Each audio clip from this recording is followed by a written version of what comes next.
Boom, here we are. Hey, welcome to, I guess now we're going to call it Graybeard's Draw Stream until it changes again next week. I still don't have an intro, as you can tell, but I promise for the new year, I'm going to go and make a really crappy opening just for us to go along with all my other crappy openings. Welcome, everybody. We are so close to the new year. It's darn close to exciting, isn't it? I mean, New Year's Eve is tomorrow.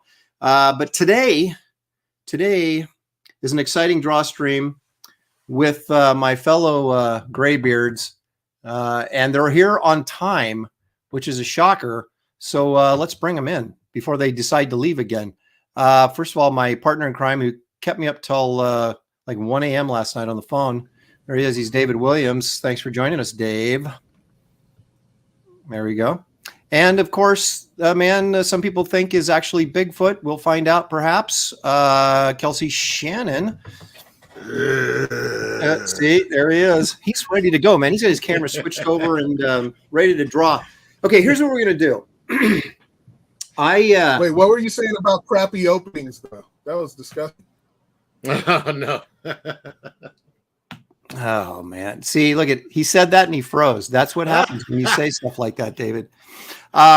Okay, here's what we're going to do. We did this kind of informally last week, and I didn't really write down a bunch of the names. So I'm going to take suggestions again throughout the show today for what you guys would like to see the name of this show be called. I kind of went with Graybeards because I kind of like that, but I know there was a lot of other really good ones and funny ones. And then what I'm going to do is I'm going to take like the top 3, and then I'll have the chat vote on it next week, and then we will settle in on a name for this show, and we'll go forward with that name. How's that sound to you guys? Cool. All right. So you guys, feel free to drop some names there in the chat for the show as we go along, and I will try to write them down as I'm drawing and hosting the show. Also, you guys, if you guys super chat me and I miss it, just keep reminding me in the chat because I could be looking away and then I'll look back and then I'll go back and find it. So it's just part of the process when I'm, trying to draw and entertain you fine folks. Okay, let's see who's here. Leg Kick is here because Leg Kick is almost always here. Jassu, hello. Thanks for joining us. Marcus Killigrew, David G, Dan the Pizza Man Genovese is here. Blackjack, Levi Skeen, Mighty Joe. Paul Brillard is here. He's our resident engineer. And Tarks9 all the way from Canada. Quint, he actually survived Jaws, and here he is. Oh, he likes greyhounds. That's not bad either. What's that? I'm going to write that down. I like that. Greyhounds. All right. So what we do on this show is David and I and Kelsey draw live, and I have something in mind. I'm sticking to, I haven't dropped the Grinch yet, but I'm transitioning. I'm doing a Grinch New Year's transition, not transitioning in the way that we despise it, but transitioning it is a period of time so that's going to be my piece. David, have you prepared any ideas that you're going to lay out for us today? Thanks for contributing. David Williams, ladies and gentlemen. Okay, he's going to be communicating with hand signals tonight. Yeah, I like it. Well, that way you're that's right. It doesn't your delay won't be a problem then if he just nods. All right, now Kelsey, you got something on your drawing board, and we talked a little bit about it in the green room. And I want you to. This is a project that you're working on for something that I assume you're going to crowdfund at some point. Can you tell us a little bit about what we're looking at? Well, first of all, these are the tools of the trade here. We got, our handy brush to brush off all the cigarette ash. We got our cigarette and our lighter. Got some classic Bombay Black India ink, which you can find anywhere. Which I plan on doing today. I'm going to use Papermate pens that you can find at any dollar store and Sharpies and pens. So this is, and of course, I got my very trusty shank just in case David Williams gets out of line. Yep. This turns into a prison movie. But this is a character I've been working on called Shank. It's got. It's just gonna be a fun story. I don't really have a way to sell it yet, and it's still all kind of raw. But I've been working on it for a bit, and I'm gonna be teasing it out next year. It's gonna be my my debut. Go full screen. Oh yeah. Sorry, I was writing down. Oops. I was writing down some names in the chat for our show. There you go. Okay, now you're full. It's all you, Kelsey, all the time. There we go. There's my man. Woo-hoo. Shank. Yeah, so he lives in Marfa, Texas, way out in the desert, and I'm gone. Oh, there I am again. I'm looking at the TV. So yeah, he's living in a go nowhere kind of place and really just wanting change in his life, and he gets it in more ways than one. And so he has to deal with new changes in his world and his life, and he comes to understand how much what he had meant to him in the first place. So there you go, Shank in a nutshell. It's going to be loaded with nonstop action and spectacle, the way a comic should be. I agree. Spectacle is what we're all about. Look at this. That was a pretty good sale. I just figured that out. That it was on the top of my head. I'll buy it. Jasu says, how about 80K? Always killer drawings. It also has the first letter of all your names. I wrote that down. I like that. I like that a lot, actually. That's look good. at this. Dan, the pizza man, Genovese says, I'm backing anything Kelsey does. Bully Badger, great to see David on stream a lot more recently. He's great. Hell yeah. Look at that. Gary Martin's in there causing trouble in the chat, so look out for him. Paul Ogg says Greyhound is a cocktail and vodka and grapefruit. I didn't know that. I'm not a big drinker, so I wouldn't know such things. No, all right, about the grapefruit, but I dig the vodka part. All right, so we're going to go about 2 hours. That's it. So when we start drawing, you got 2 hours. So let's say we go to 3:15. So you have to be wrapped up by 3:15. There is no prizes, of course, but don't let the chat down by not finishing your drawing. So real quick, Aaron, you started by saying you have an idea. You're not done with the Grinch thing. You want to do the Grinch. That's right. We were asking David, did he have an idea? Because I'm thinking I got an idea. Oh, I want to hear it. But I want to see what David's got. Do you have an idea? No. Well, I'm thinking about, we're here New Year's Eve. Mm-hmm. I'm thinking, you remember the classic New Year's baby? Yeah. Line Decker. The Saturday evening post baby. Right. Well, I'm thinking about that's part of what I'm doing. So. Oh, really? Yeah. Okay. I was just thinking of that baby with a giant gun blowing the crap out of 2022. I love it. Do it. So let's see what the chat if they like that idea. Maybe they got something better in mind. David, so basically we got New Year's themes going here. Is that helping generate anything in your creative mind there?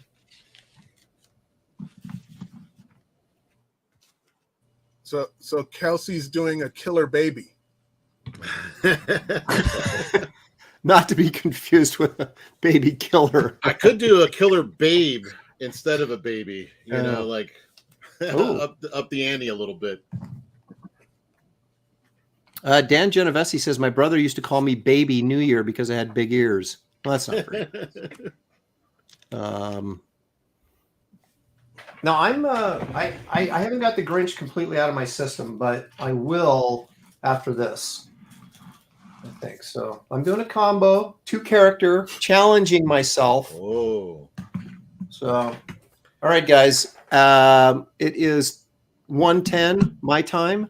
We are starting right now. You got 2 hours. Make the most of it. All right. Yeah, I was really thinking I want to do something real because like last two, I mean, the Grinch girl came out pretty good. That was a happy accident. What is it? Frost Miser. What the heck was his name? Snow Miser. Snow Miser. Bless you. My Snow Miser didn't come out too great, but I wasn't that familiar with him. So, but I don't know. I'm thinking I want to try to bring the heat today. See what I can do. Do something real. Raise the stakes a bit. Yeah, like you said, challenge yourself a little bit. You got 2 hours. Can I do something print worthy with Papermate pens?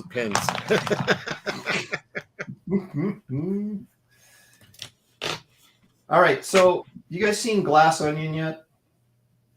No, I wanted to. I saw it was on Netflix, and I knew you were real hyped about it. And I did like the first one. And so I was but I was left wanting a little bit. So I was hoping he would hit it a little harder. But I think I didn't know it was a comedy, and they were really selling this one on it being a comedy. And so I think now I'm more prepared for what to expect. So I may enjoy it more.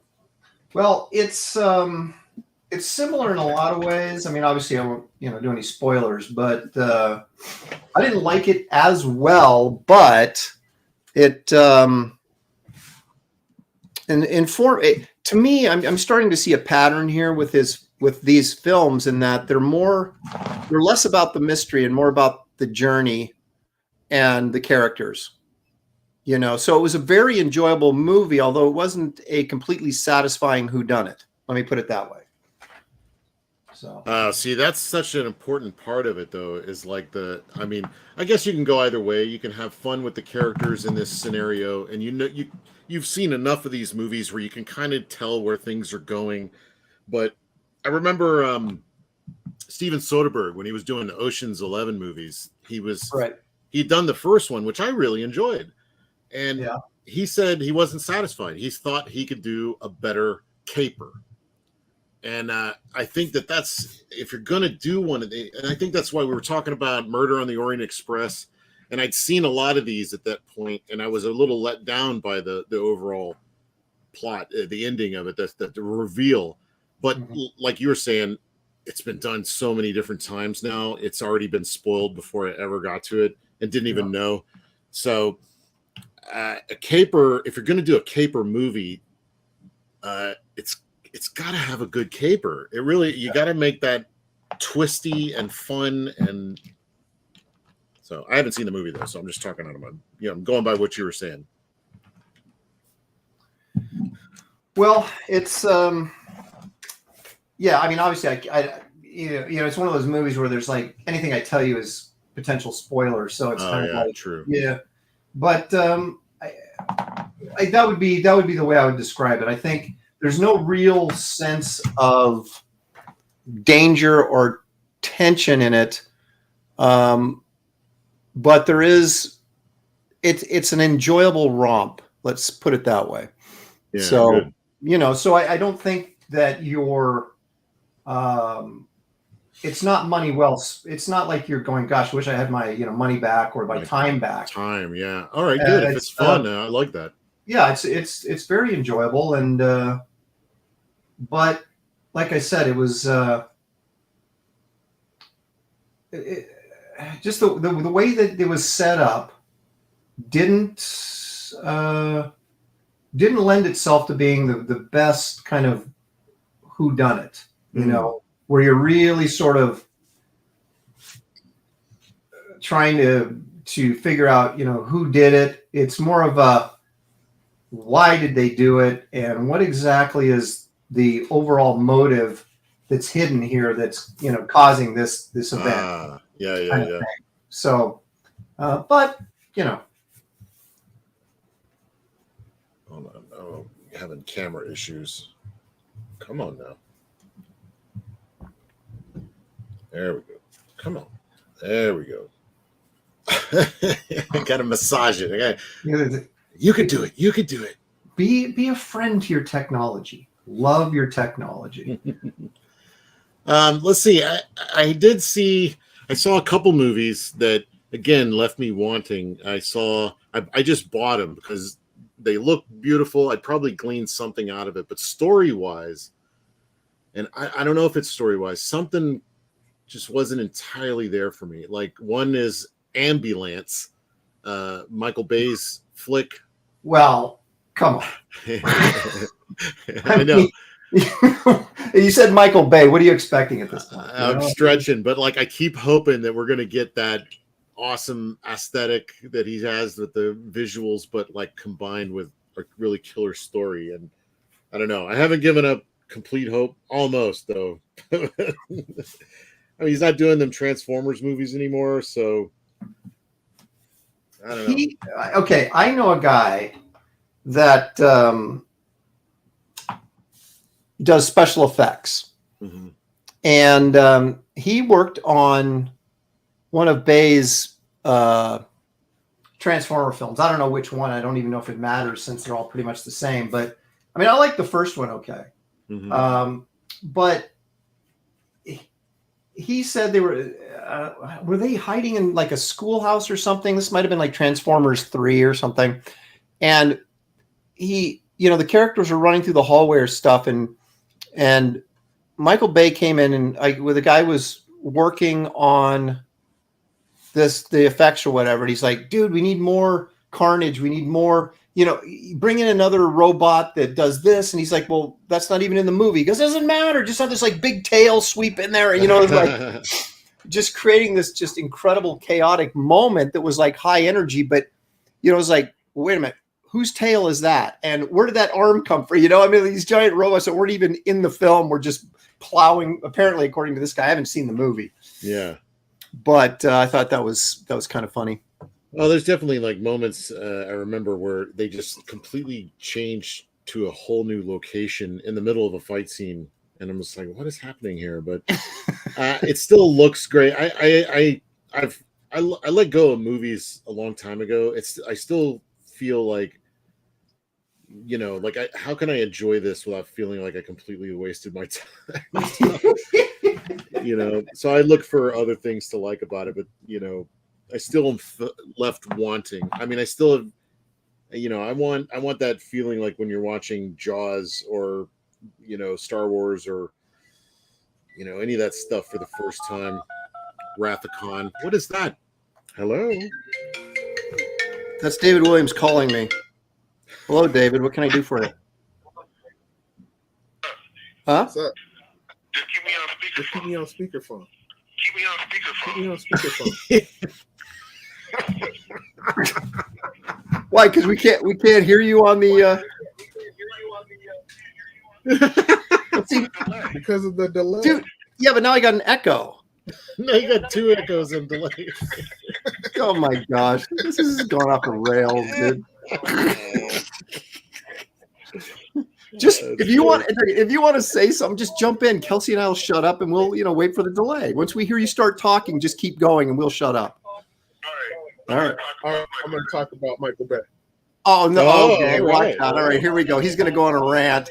Here it comes. All right. Go ahead, rant. All right. All right. Remember we were talking last night about people in the comic book industry? Yeah. He's talking about me. Okay, Michael Bay is about the business. He's not about retelling in the art. Now, remember that Yes. that goes into the context of what he's about, making billion-dollar movies. So, so it doesn't matter. He knows exactly what it takes to get people to throw money at his film. So it doesn't matter if he goes into the special effects department and say, hey, add more of this crap, and it makes sense. He's speaking to that audience member that just goes, wow. Mm-hmm. Me. And so you're basically saying that's just like Jim Lee in his art. Yeah. Well, Rob Liefeld in his art, he's speaking to that audience member that just goes, wow. But still, like on some level, though, it's you got to have. I mean, that's great, for that immediate moment that getting people in the seats, making them go wow. But it's like a good meal, like a great steak is not only going to be a wow, but it's going to sustain you. You're going to be able to thrive from its nourishment. So I believe you got to have more than just the wow, which I know you agree with. I'm gonna go ahead and put words in your mouth. And you fall into that other category. What's that? Well, the other category is you've got people that are only concerned with the art form. Right? The one that you got the person that's only concerned with the art form. Yeah. You got the person that's only concerned with the business form, and what Michael Bay. And then what we were talking about last night, and specific to comics, you have people that are storytellers that are concerned with both. right? You want to create something good that is artistically good, but you also want to create something that's good for the reader as well. So you're trying to mitigate both sides of this to create something a little more lasting, right? So that would be your point, right, David? Now you may talk. Yes. Yes.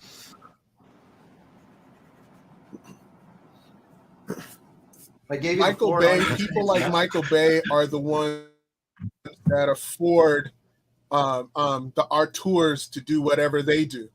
Mm-hmm.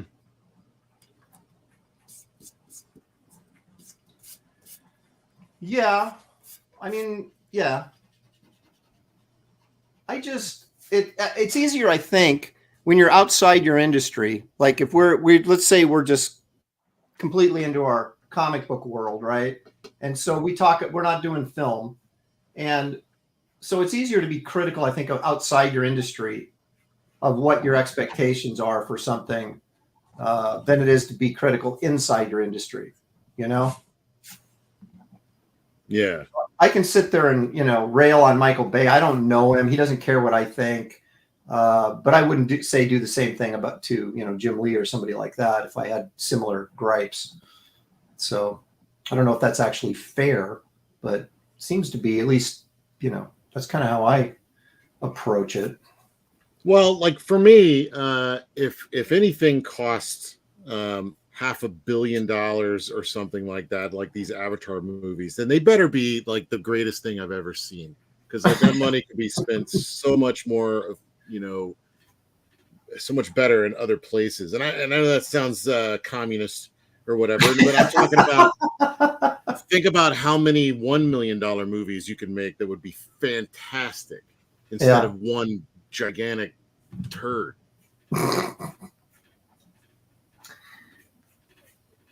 David. What? The point I'm making is all these points are valid. Oh yeah. But Michael Bay's created a lane, so you don't have to go in that lane if you don't want to.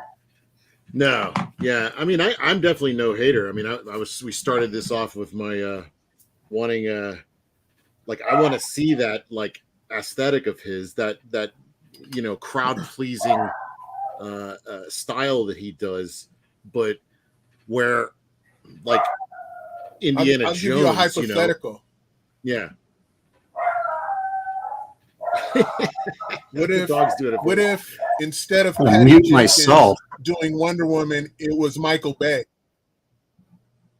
I mean, I'd like it, but what do you mean? Like just the aesthetic with that same storyline? The hypothetical, when it comes to these, it's about blockbusters. It's not about quality anymore. So who do you think would have made the money? Michael Bay. Oh, you mean on like if he did Wonder Woman?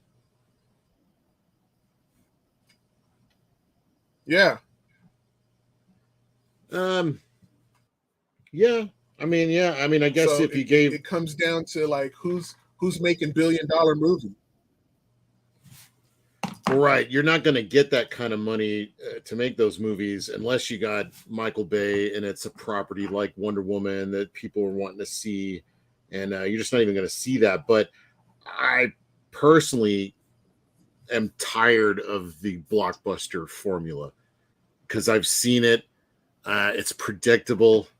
It's boring. As pretty as it looks and as much money is on the screen and how many fantastic actors they got in it, it's still retreaded junk, and I'm like, and I don't even mind that because I still watch stuff like Commando and what's that one where Schwarzenegger's in the TV show running for his life or whatever, Running Man, so I like that kind of stuff, but that stuff's not expensive. Like you can give me that all day long. Give me a Batman done by I always wanted to see French Connection. Like I wanted to see Batman as the French Connection, where there's actual mystery that they're trying to solve.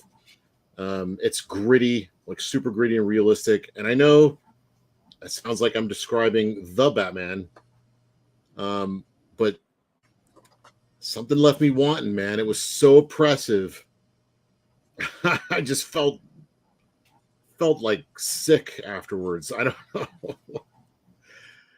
Oh man, I just missed the joy. I don't know what I want. I had to mute myself because my dog was going freaking ape. You know what? But there is kind of an interesting. You're feeling that you're getting tired of the blockbuster formula, right? There goes the dumb dog again. Shut up. Because it's like if you go back and look at the Disney films when they kind of had that renaissance with The Little Mermaid and Beauty and the Beast, and you know how they were all really good, but they started to become super formulaic. Yeah. And it was like it was like, okay, now it's Hercules, which I like, by the way, but you just plug in the sidekicks and it's the same movie, right? Just different sidekicks, and or the same format, right? And and then eventually that kind of burned out, and people got tired of it. And look, I don't even know if that's what it is entirely. It's just there's some intangible quality, some magic that used to be there, and it's not anymore. And I don't know if it's because I'm jaded, because I'm sure kids today are still watching movies and still being blown away, and they have their Indiana Joneses, their Blade Runners, But I don't know. There was a heart. There was an ineffable quality to it that it capitalized on the magic of it. It's like seeing a magician do a trick, and now the tricks are done through editing. You know what I mean? And it's like, no, I missed the real magic. But I don't know. It's hard to put into words exactly what it is that I'm thinking about when I'm, but there's something missing. Well, but do you think that, you could actually translate this to modern comics in a lot of ways, right? Where you've got very talented, skilled, younger artists coming in, but they don't really understand the language anymore. They're like, the original language, like the Kirby language of comics, right? Right. And so they're not terrific storytellers. They're great with the gloss. Everything looks really nice. The great illustrations, that type of thing. But the storytelling, the acting, the suspense, the timing, all that stuff is kind of not there. And it used to be so, everybody, you could take your least favorite comic book artist in the 60s and 70s, and he was doing a really good job of storytelling and, the important things of making the book an enjoyable read, where some of that seems to be, it's like, if you miss that part of the educational process, however you got it, then you're kind of like, it's like you're basing your technique on like secondhand information, and it's getting watered down, and pretty soon comics have become something totally different than they were 40, 50 years ago. Yeah. And it's not to say that it's bad. It's just like when I'd say it's bad. Well, there's a transition. Like you remember when 3D, or not 3D, but CGI started to really take over in movies, and it was cool. And then it started getting like rubbery and weird. And then somebody got the idea, like the guy that did Moon, or somebody like that got the idea. Well, I'm going to start bringing model making back into the mix and include it with the new CGI, and little by little they started bringing back puppetry, and now the effect is so much more, even more realistic than it used to be, because there is stuff that's real about it on set. And I don't know, it seems to have, like, it's getting closer to that sweet spot. And it's like, man, maybe we need to look at it like that, not necessarily as like bad, good, but that we need to find balance in what works today and the great lessons that we've learned over the years, you know. I think that's an excellent point. The kind of balance idea, right? Because you don't want to. I mean, Jurassic Park was incredible. It wouldn't have been possible to make that movie without CGI. But then half that movie was practical effects, Right. you know, and they were seamless, you know, because you had Stan Winston doing these incredible dinosaurs, and then they based their CGI modeling off these dinosaurs that he made, right? So it was just this seamless transition between, and it worked really, really effectively. But now you've got, you know, then everything went CG, right? And then everything went computer animated animation, right? And then people just burn out on it because it becomes so, the more computers get involved, the more just not distilled, but watered down, and what do I want to say, saccharine. It just so, there's no life in it anymore. Well, also what Dave was saying, I think, and I don't want to, again, I'm kind of based what I think he was saying, but like with the blockbuster stuff. I mean, remember the blockbusters that we grew up on, like Jaws and like Indiana Jones, like Star Wars, like Die Hard. All of those are better than everything we've had in the last 15 years. They all had something that was, I don't know. I don't know what it is. But like you say, it's a little bit of everything. The effects, the editing, the acting, the sincerity is what I keep going to. Like we were talking about the Superman movies and how I personally, everybody was like really excited when they got getting James Gunn involved. And I feel like I like James Gunn. I love all of his movies, actually. I think he's clever and he has a heart for this kind of stuff. But I feel like he's too cynical for Superman. Like Superman needs sincerity. It needs something, a guy who's good at heart and actually is. It's not putting on airs, you know? And I don't know if Richard Donner was that guy, but he certainly tapped into that. Well, but if you go back, I think what we're really talking about here is story. Isn't that what we're really talking about? Because when in a way, character and story, because if you look at Jaws, you brought that up, my favorite movie all time. Okay. Why is that movie so great? It's so great probably because the shark didn't work, right? Yeah. So Spielberg had to focus creativity, make it more Hitchcockian than in your face, you know, giant shark terrorizing people. So what you've got is an incredibly well done, character driven film that creates suspense and creates tension with basically this monster that we hardly ever see. And we really only see him for the money shots, which then made that a better film. But now when you don't have that, you know, now it's like, well, we can make the shark, you know, what was it? Was it Deep Blue Sea? What was it that?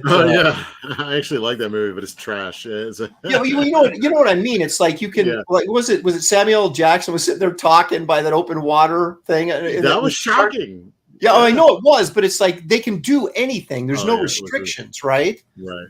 And so then you start thinking about what can I do visually that's really, really cool, and you quit spending your time thinking about, well, what makes this character interesting, and why do people want to watch this movie, and why do they care about these characters? Because it's the next, hey, what can we do that looks, you know, Michael Bay, right? What can we throw in here that's going to look even cooler? And so I wonder if, being on the outside looking in, of course, obviously I'm not in the film industry, but it's like, are people getting distracted on the wrong things, you know, and so pouring into the visual aspect of something that you're forgetting about the content and how important that actually is. Yeah. I mean, it's just like politicians as well. It's like, just make me believe, you know, that's all. Just, you know, quit it with the, you know, tell me what you think I want to hear, you know, be sincere and do it because it's in you. It's in your heart to do a thing. That's the other thing. It's like, and David and I were talking about this story, you know, and I was specifically, you used the example of Wraith of God last night. It was that there is these characters have a purpose for what they're doing. The murder mystery part of it, the werewolf part of it is kind of the surface level stuff, but I had a moral point to make in the story. right? And that's sort of what drove the story. And if you don't have, if you're simply trying to, think, what can I think of that people will like, but you don't have any heart into it. You don't have any real investment in it. Yeah, there's no. And it comes off superficial, and and you lose that extra that makes it, that you hope will make it special. I'm not saying that, that I'm like I said, Dave last night, I'm not saying I'm Neil Gaiman or anything. I'm just saying that when you like you're talking about, when you have that heart in there, when you have that investment, when it means something to you beyond just how can I make money on this, that's, I think, when you get something a little better. Right. And hopefully it is something that will make money as well. So you can, then you have Jaws, right? So then it's this huge hit, but it's also this incredibly great film. So the chat says, David needs some 21st century tech. Marcus Killigrew, David is on dial-up. Jonas Olson says, before, no Kelsey. Now, always Kelsey. Like it. There you go. Kelsey has come out of the backwoods and has started appearing regularly again, and people are loving it. Thank you. Quint says, ironically, Quint from Jaws, 13 Hours was a good movie, Michael Bay movie. Oh, so, yeah. I didn't still left me wanting. Was that sort of the conservative take on the? Well, no, it was very neutral, and they didn't even talk about Hillary's role in this. I think they kind of skirted that whole issue with the guys trapped in Benghazi, they stayed away from a lot of the political stuff. Was more about on the ground, and it was really great and so intense. But man, it's just like. I watched this movie. Like, I love this new filmmaker named Joe Kosinski. He's the one that did the new Top Gun. He also did Oblivion. He did the Tron 2.0 or Tron Legacy. Mm-hmm. He's an excellent filmmaker. Well, he did this little movie that nobody saw about firefighters fighting a forest fire in like Colorado. Okay. And wonderful, great characters. Josh Brolin's in it. A lot of great actors. But holy cow, it was so miserable. It had no heroic ending. I'm just going to say it because I don't want anybody to see this movie. Everybody dies except this one guy. And then everybody at the end of the movie turns on him. Like, why are you the one that lived? You're a piece of shit. And that's how the movie ends. And I'm like, what in the hell? This could have been Backdraft, like, I mean, I just don't understand it. Again, it's like, oh man, you're missing the magic of the movie. I don't know. Maybe it was. Brad it was Bird a true to direct story, Superman. Though. What? It was Brad Bird. Oh no, Brad Bird should direct Superman. Oh, Brad Bird should direct Superman. No, okay. I said get Brad Bird to direct Superman. Yeah. Yes. I think it was a good idea. A good job. Yeah. Is he in purgatory right now because of his last couple? I don't know. You have to make like 3 hits in a row before you can be untouchable. So yeah, he's had 3 good hits with Pixar, but I'm not sure Hollywood proper really counts those. No, they don't. And he had the Mission Impossible movie was good, but then he did that thing with doggone it, what's his name? George Clooney, that was not great. That's another one left me wanting. Yeah, Tomorrowland. Beautiful, a lot of great ideas. I like that movie. Yeah, but it left me wanting. Like that's what I'm seeing. Like all of these are but it good. Didn't do well. That's my point. It might have been good or whatever. You might have enjoyed it, but it didn't do well, right? And that's the bottom line for. Go ahead, Kelsey. Sorry. Well, like I don't know. There was just some motivation issues, and also point of view issues. They kind of scurry around in a lot of different places, and there were some just basic things that left me questioning. Like if you're gonna dazzle me with an idea, like when she puts the button on and she goes to this other world, it's the same problem I had with the Steven Spielberg's movie where he goes into the game world. The kid goes in the game world. At one point, you see what it's like for them in our reality, and it's like they're experiencing both realities at the same time. So like when people are running around in the virtual world, they got goggles on and they're running through the streets. They're going to get hit by cars. They're going to, I mean, that none of that made sense to me. And the same thing they did in that movie, The Tomorrowland, where, you know, she's riding in the car and then she puts the button on or whatever, and suddenly she's flying through the field. I'm like, that's going to cause issues. And it's like, man, if you'd addressed that in some funny way, that would have been great. Maybe that would have suspended my disbelief, at least for a moment. But yeah, it was hard, man, because I really, really liked a lot of the stuff in those movies, you know, incorporating Eiffel into the whole thing, and the Eiffel Tower and how that was part of it. And all of that was just such great ideas. Yeah, I don't know. I'm just, maybe I'm getting old. Sounds like it. You know? Sounds like you know, life has passed you by a little bit, Kelsey.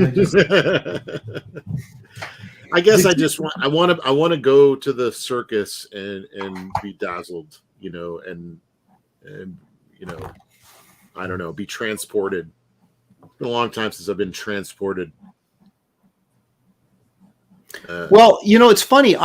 Getting back to Glass Onion just real quickly. So I watched it with my daughter, and she was like, she hadn't seen Knives Out. So we watched that first, and then we watched Knives Out, and she was really proud of herself that she figured out who did it in Knives Out before, you know, it was revealed. And I kind of funny. I was talking to her. She's 21. She just turned 21. And I said, you know, when I was your age, I did the same thing. I was going to see a lot of artsy fartsy movies. When I went to see movies, I was breaking them down. I was figuring stuff out. It was like an intellectual exercise for me. I said, now later in life, I just go to a movie to experience it. I'm not trying to outsmart the director anymore. I don't care. I want him to take me on a journey, and I want to enjoy the journey. And so she was like, well, did you figure out who did it in Glass Onion? And I go, well, I wasn't really trying to. I was letting Ryan Anderson take me on his journey, and then at the end, I'll tell him if I thought he was successful or not, right? And I just think that's you know, when my son went and saw Tenet, and he's a little bit like that because he's an engineer, so he's a little bit on the intellectual side as well. Yeah. And he went and saw Tenet, and I was like, "How was it?" Because we're both Christopher Nolan fans, but Christopher Nolan makes me think too much, you know, which I wanted to do when I was a kid, and I don't want to do now. And so he's going, well, he goes, it was pretty complex. He goes, I'm probably going to have to see it again to really understand it. And I said, if you have to go to a movie twice to understand it, I said, then I'm not going to go see it once. You know, it's like, if you can't, if it's so freaking whatever esoteric that I can't grasp it in one viewing, then you've lost me. So I never went and saw it. But on the flip side, I love The Prestige, which he did, which I thought was fantastic. That's excellent. Yes. Freaking excellent movie. I liked Tenet. I wonder if David's here. Did you see Tenet? Delay. He's giving it the thumbs down. Oh, yeah. So, like, I'm with you. I'm like, again, with so many of these movies, I'm on both sides. It's like I like aspects of it. You're Sweden, is what you're saying. I love the soundtrack. I love the intensity of everything. I like his presentation. I like the James Bond kind of quality of it. But you know, his main character is literally named antagonist. Protagonist. He doesn't even have a name. And I get the feeling like character and stuff is not necessarily as important as plot to him. Yeah.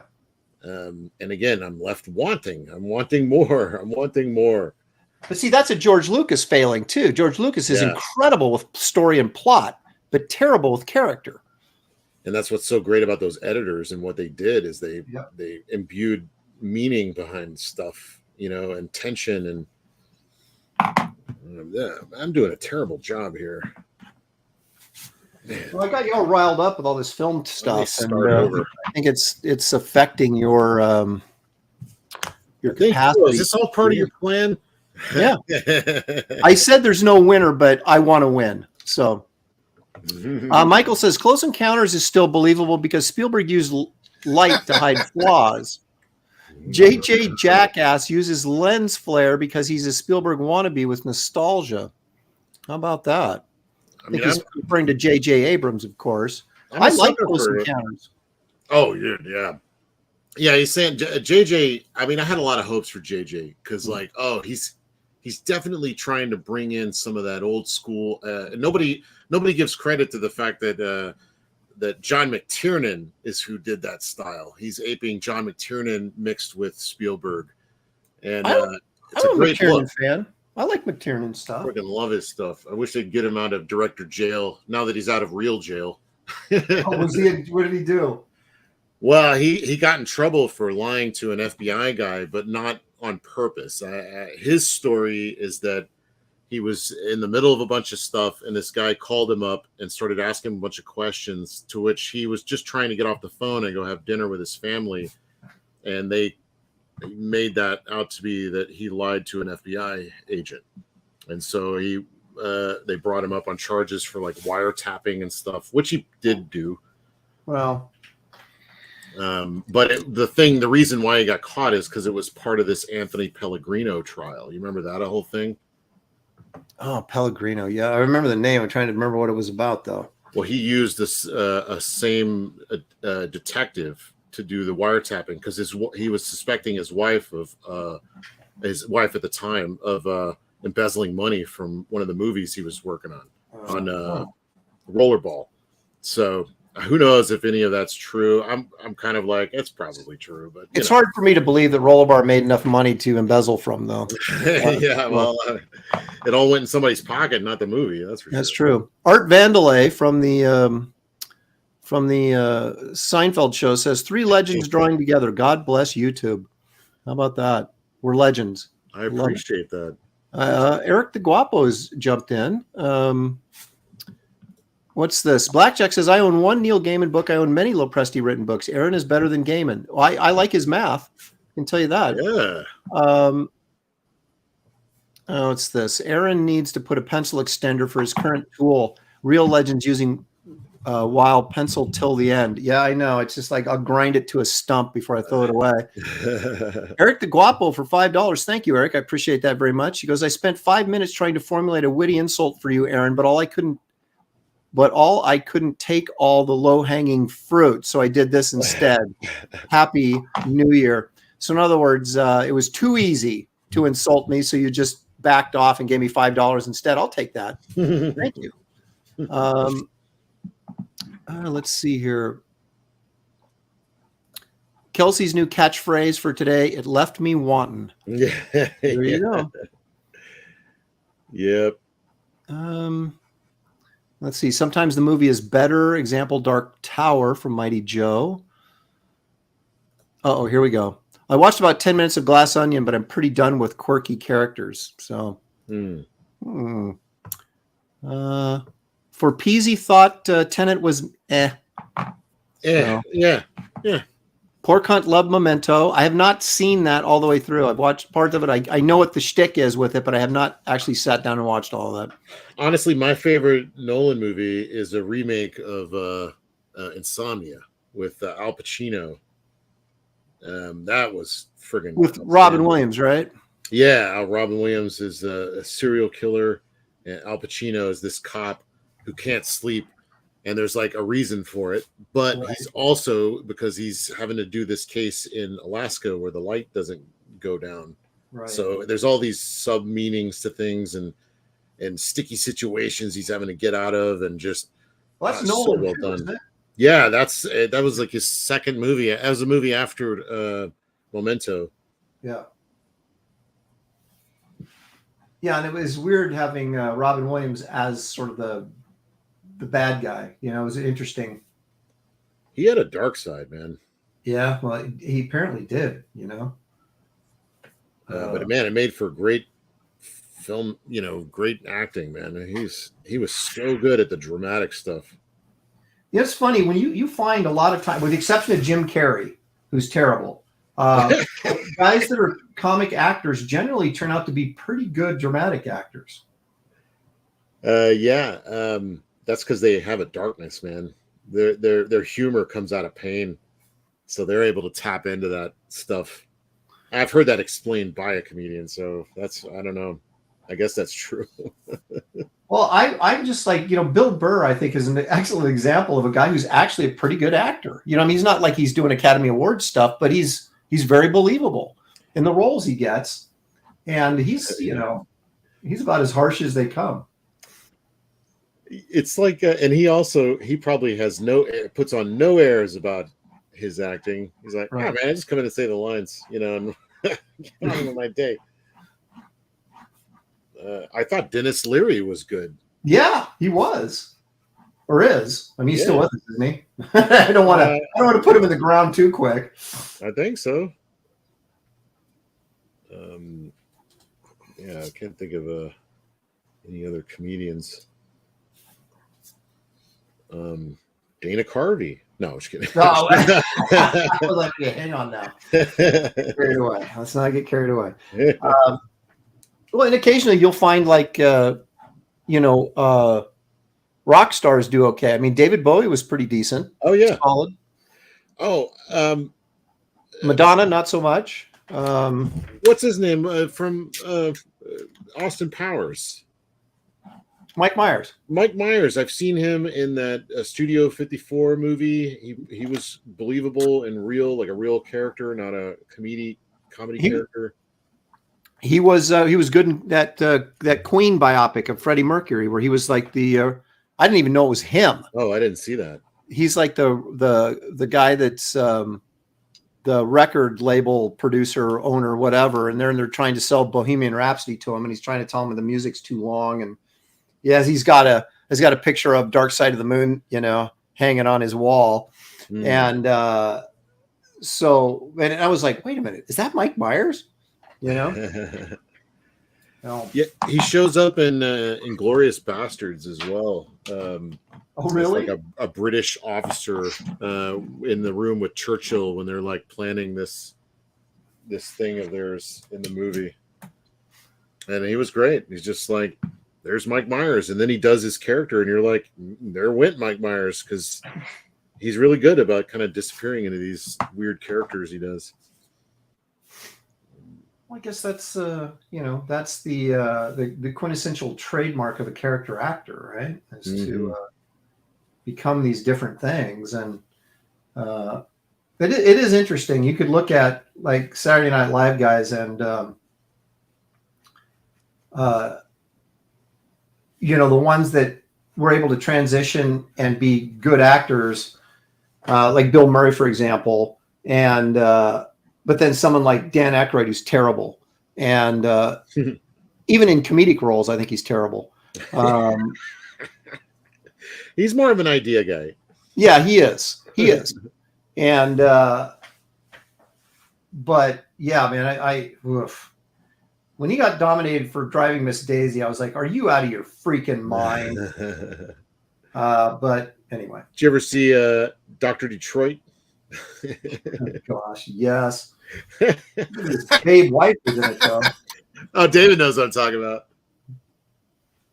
I don't remember anything specific off the top of my head, but I did. I remember watching at least some of that. Right, So. it's like a Dr. Jekyll, Mr. Hyde, but he'll have like a metal hand, and like I barely remember it. Yeah. Well, speaking of that, though, Eddie Murphy's in The Nutty Professor was incredible. Oh, really?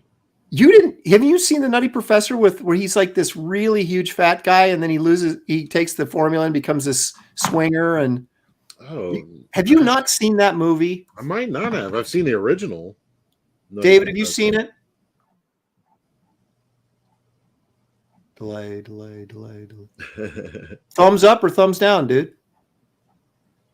He's got kids, so he's seen it, right? Yeah, see, there's that great scene where he plays all the characters in his family at dinner. Oh my god! Oh, like you got to go to YouTube, man, and check that scene out if you've not seen that movie. That's what they were spoofing in Tropic Thunder, right? Where they were all farting. It was Tropic Jack Thunder. Black. Yeah, Tropic Thunder. Yeah. Yeah, the fatties. The fatties. Yeah, funny. Yeah, you know what? I might have seen it, and I don't remember because like he was doing a bunch of those around that time. Um, yeah, I don't know. Yeah, I don't know if I've seen it or I'm just remembering all the commercials and ads and stuff for it. Yeah, I'll have to go check it out. I like. I've always liked his stuff though. Eddie Murphy. Yeah, I mean Beverly Hills Cop was a lot of fun, and Yeah. he was on a roll there for a while. And then it's funny how these guys will like do 3 or 4 like hits right in a row, then they just like then they make a bad movie and they just can spiral, you know.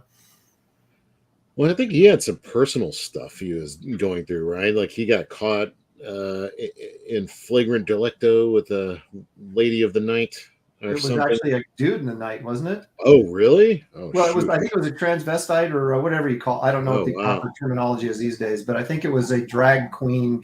It was a dude dressed up as a chick being a prostitute. Yeah, and I always got the idea that he was in danger of probably losing his family, and like overnight he turned it all around, started doing family movies. You never see him out doing interviews. I don't know. He got busy taking care of changing his ways, and he got clean. He cleaned up. He didn't cuss a lot in any movie he did, and he people don't give him credit, but he did a lot of those family movies and probably made a ton of money. It was like Daddy Daycare or something like that. It was like sort of a minor comeback film for him. Oh, really? Oh, I haven't seen that. I don't know. I mean, it's it is what it is, but it's not it's not horrible. I mean, considering he's in it, so there's parts in it that are funny, but like, it reminds me of Travolta too. Travolta was like a huge star, and then he just went in the tank, and then like Tarantino resurrected his career, and then he had this long string of just like major hits. Because I guess after I read this, I don't know if it's true or not. I think I read it or I heard it or something, that after Pulp Fiction, he gets nominated for Academy Award and everything, and it resurrects his career. And so he would take, every time he got a script, he'd send it to Tarantino, and Tarantino would either say, yeah, do it or don't do it. Oh, wow. And so he agreed to Face Off, and he was like, yeah, do that. And things like that. Well, that was a hit. Face Off was I love it. John Woo and all that. Yeah. I was trying to think of like worse because he's done some that were pretty. Well, he did. No, look, he went and did Phenomenon, which was pretty good. That was actually good. Yeah. Yeah, and then Michael, I didn't see that because it was like making fun of an angel, so I was kind of like, I didn't like the religious. I never saw that. Blasphemous kind of tone to that, but that was a hit.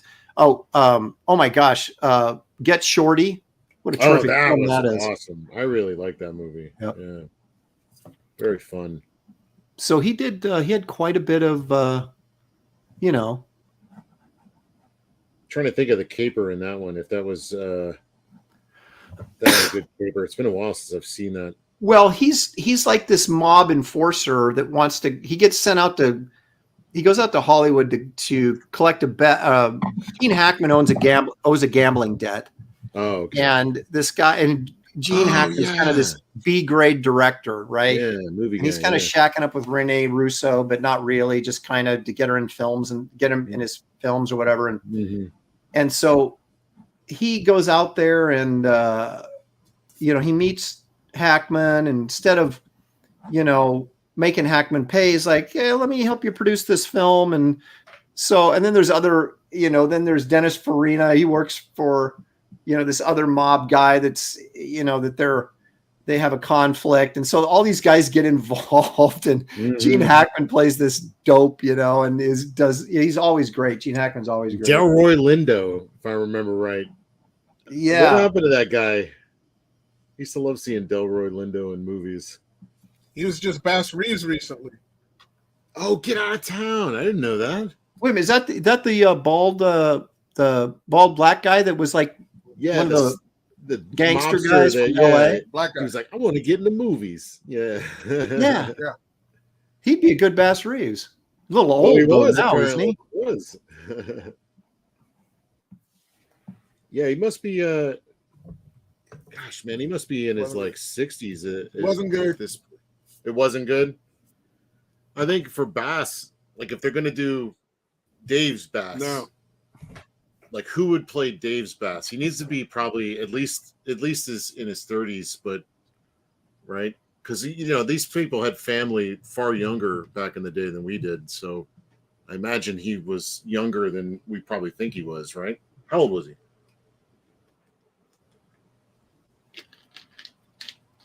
Delay. Well, the Bass that I was doing is kind of like his latter years. Yeah. So Isaiah Washington did one just recently, Corsicana. So he was Gosh, fine. he's how old is he's out there as well, man? He's been around forever.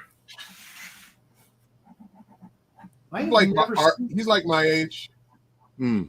Old. 53, Wow. 52, something like that. Jeez, man. I'm right behind you. I ain't that old.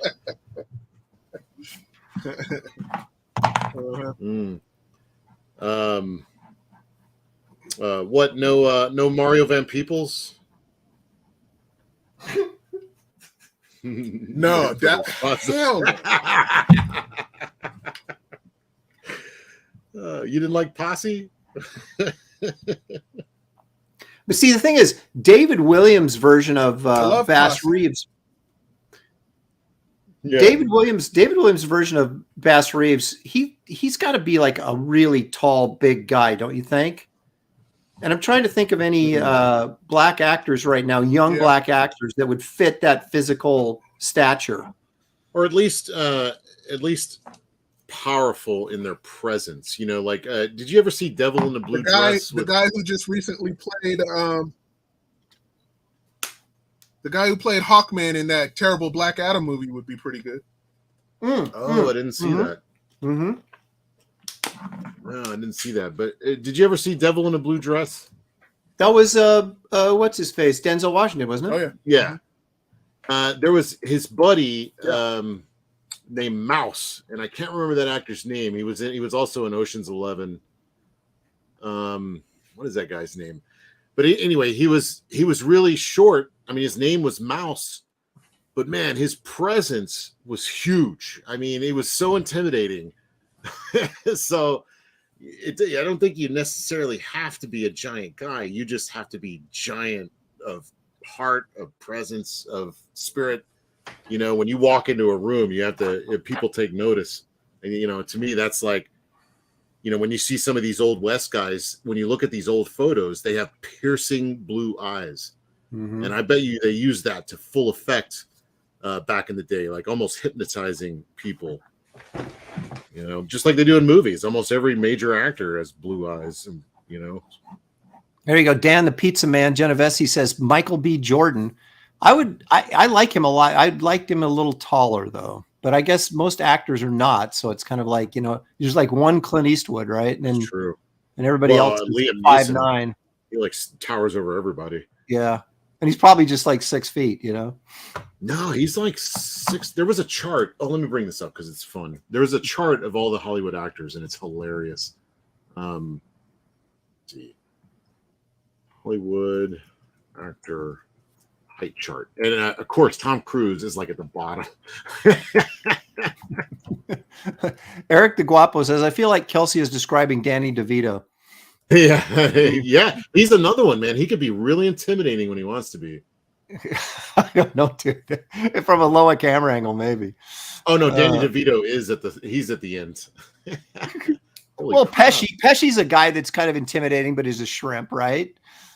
Yeah, exactly. Holy crap, that guy, man, he's intense.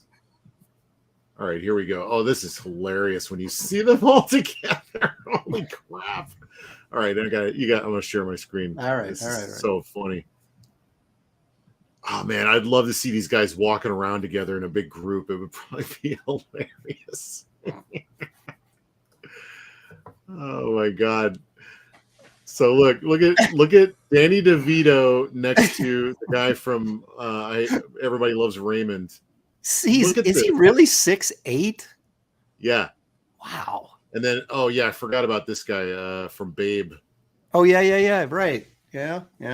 But like when you see them next to each other, I mean, look, that's Emilio Estevez. Emilio Estevez. Yeah, look how, I mean, they come up to like their stomach. It's just unreal. 5'4", and Michael J. Fox is 5'4", and Tom Cruise looks tall at what is he, 5'6", probably. What did they do to his teeth? Look at this. I don't know. They're making fun of Tom. That's not very nice. I like Tom Cruise. Yeah, it's so funny. You got two levels. You got all these guys. Even Statham, man, he's on the bottom end. Oh, okay. It's a thing with the way they're clipping the image. Okay. I was like, why are they taking out all these guys' teeth? Look at dude. Look at Bill Murray is actually taller than I thought. He's taller than Jason Statham. Wait, pull out a little bit so I can see that height chart there. Okay, so at 6'2", I'm one of the tallest guys in Hollywood. Same here. Yeah. Yeah. I'm 6'2", so I'm right in that range with you with Steven Seagal. That's right. Liam seems Neeson. Like a lot of the newer guys. Well, no, not necessarily, because you got Liam in here. Liam Neeson. Neeson, because you got also the Hemsworth boys. Yeah. One of them are Liam. That's him, right? No, that's Armie Hammer, the cannibal. Or whatever they're saying about him. I thought they were saying he was a cannibal. No, seriously? Yeah, like he's been canceled for something or another. His family, there's cannibalism in his family or something. Holy crap. But I didn't know that he was related to the Hammer from Hammer Films. Like, really? He's part of that Hammer. That's Armie Hammer. Wow. That was pretty interesting. And so many of these people you don't even see anymore because they don't fit into superhero movies.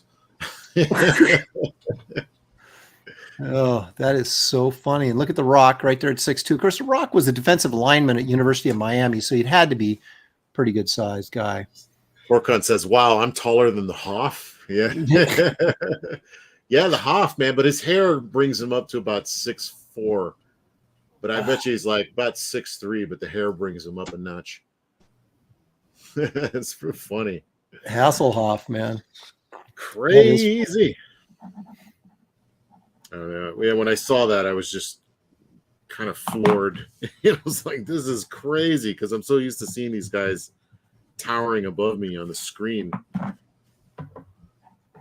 Oh yeah, this. Now I can verify this. Jerry Rasco says Danny Trio is like barely over 5 feet tall. Dude, I was at a show in Houston, and he walked by me. And I thought it was an ugly little kid, and then I was like, "Wait a minute, that's Danny Trio." I mean, he is freaking like 5'4" or something. I mean, he's tiny. Oh wow! And it was just nuts. I mean, it's hard for me to judge because I like at 6'2", like I said, I tower over everybody. Mm-hmm. In like acting and stuff like that. So whenever I meet an actor, I'm like, 7 feet tall compared to them. But he was, holy crap. Could not believe. I was like, that's the intimidating Danny Trio. It was like I almost stepped on him. Again, that presence, oof, don't have to be a big guy. Jerry Rasco says, I think I was at that same show, Aaron. That was terrible. It was poorly attended. I think the guys that put on the show didn't pay off the people they were supposed to pay, that for appearance fees and stuff. It got really sort of ugly. Let's see. Eric the Guapo says he's 6'7" on the internet. So yeah, that's what counts these days. So that's funny. Christian Zappo, I get this reference. He says, I meant Baby Finster, laughing my A off. Babyface Finster, of course, was a gangster from a Bugs Bunny cartoon. Chuck Jones classic. It was called Baby Buggy Bunny. How about that? I know my stuff, man. Pork Hunt for $5. I got to hear Hoff singing when the Berlin Wall came down. It made me want communism to come back. Oh man. Marcus Killigrew says Trio killed a man before he became an actor. It must have been a very short man.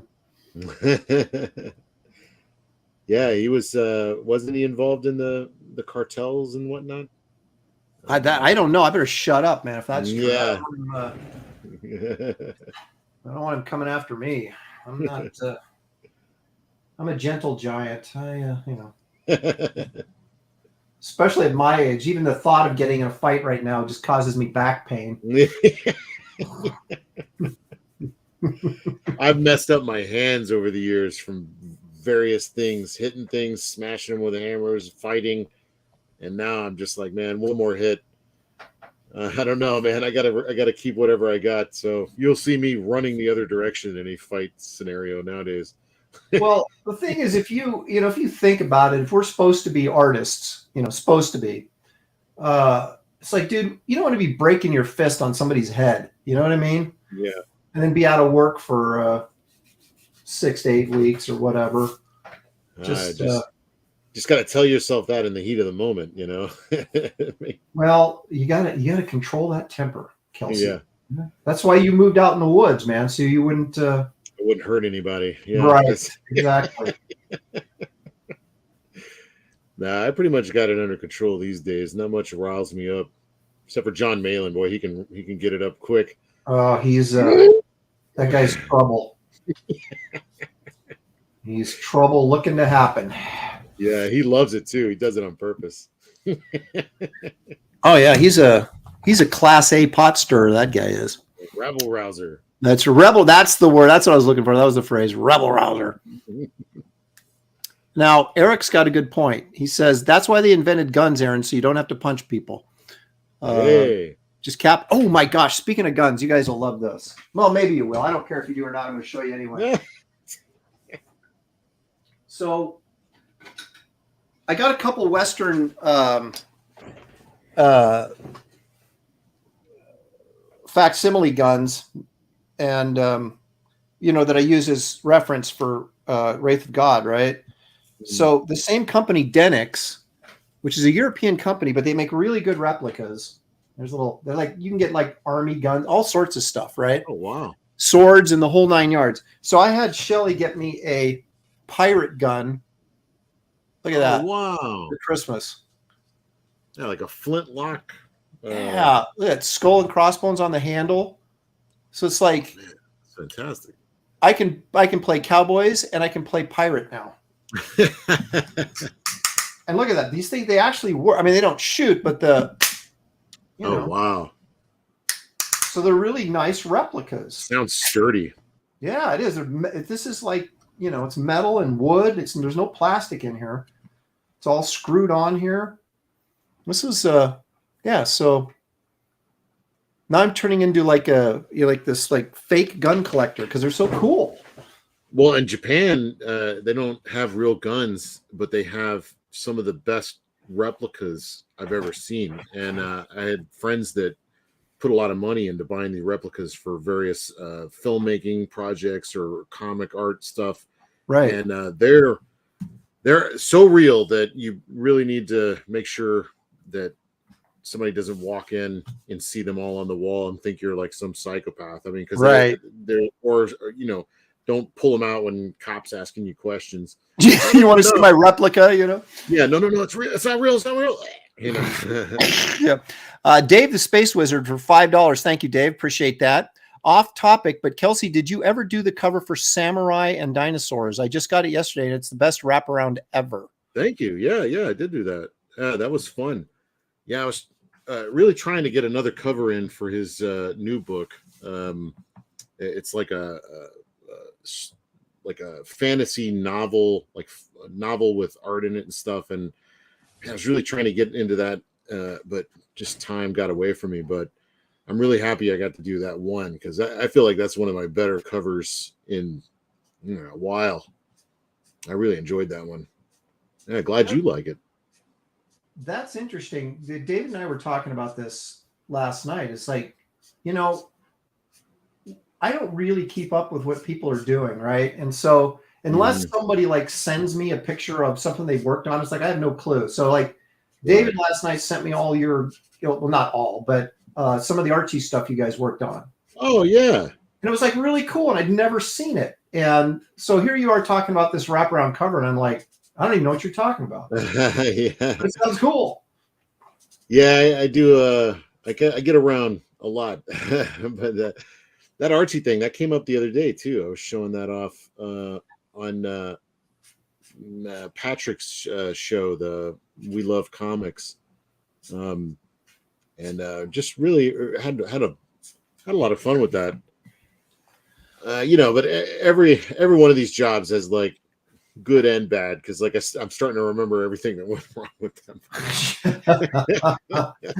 That's always the case, isn't it? I mean, it's yeah. Is there ever a work situation where it went smoothly and you're like, wow, this is exactly as I imagined it would go? No. Gary worked on that too. Gary was part of that. That was a lot of fun. So did you do the colors? Is that the deal? Or yeah, I colored the first part and actually got in there and penciled and did the art for the second half, which is fun. But that kind of got me in the door with Archie, which I really wanted. I love Archie. My family loves Archie. My mom and her sister grew up reading Archie, and I'm like, I want to do like a proper Archie project. But when you get in there, it's like, no, Dan Parent does all our Archie stuff. Or, I mean, those guys are great. I love them, so I'm not criticizing them. And I understand, there's a certain thing that you need in order to do the classic Archie. And I don't know if I had it, but I would have loved to have tried to do classic Archie, but it have it in the store on the magazine racks and things like that. But I did get to do some fun stuff there.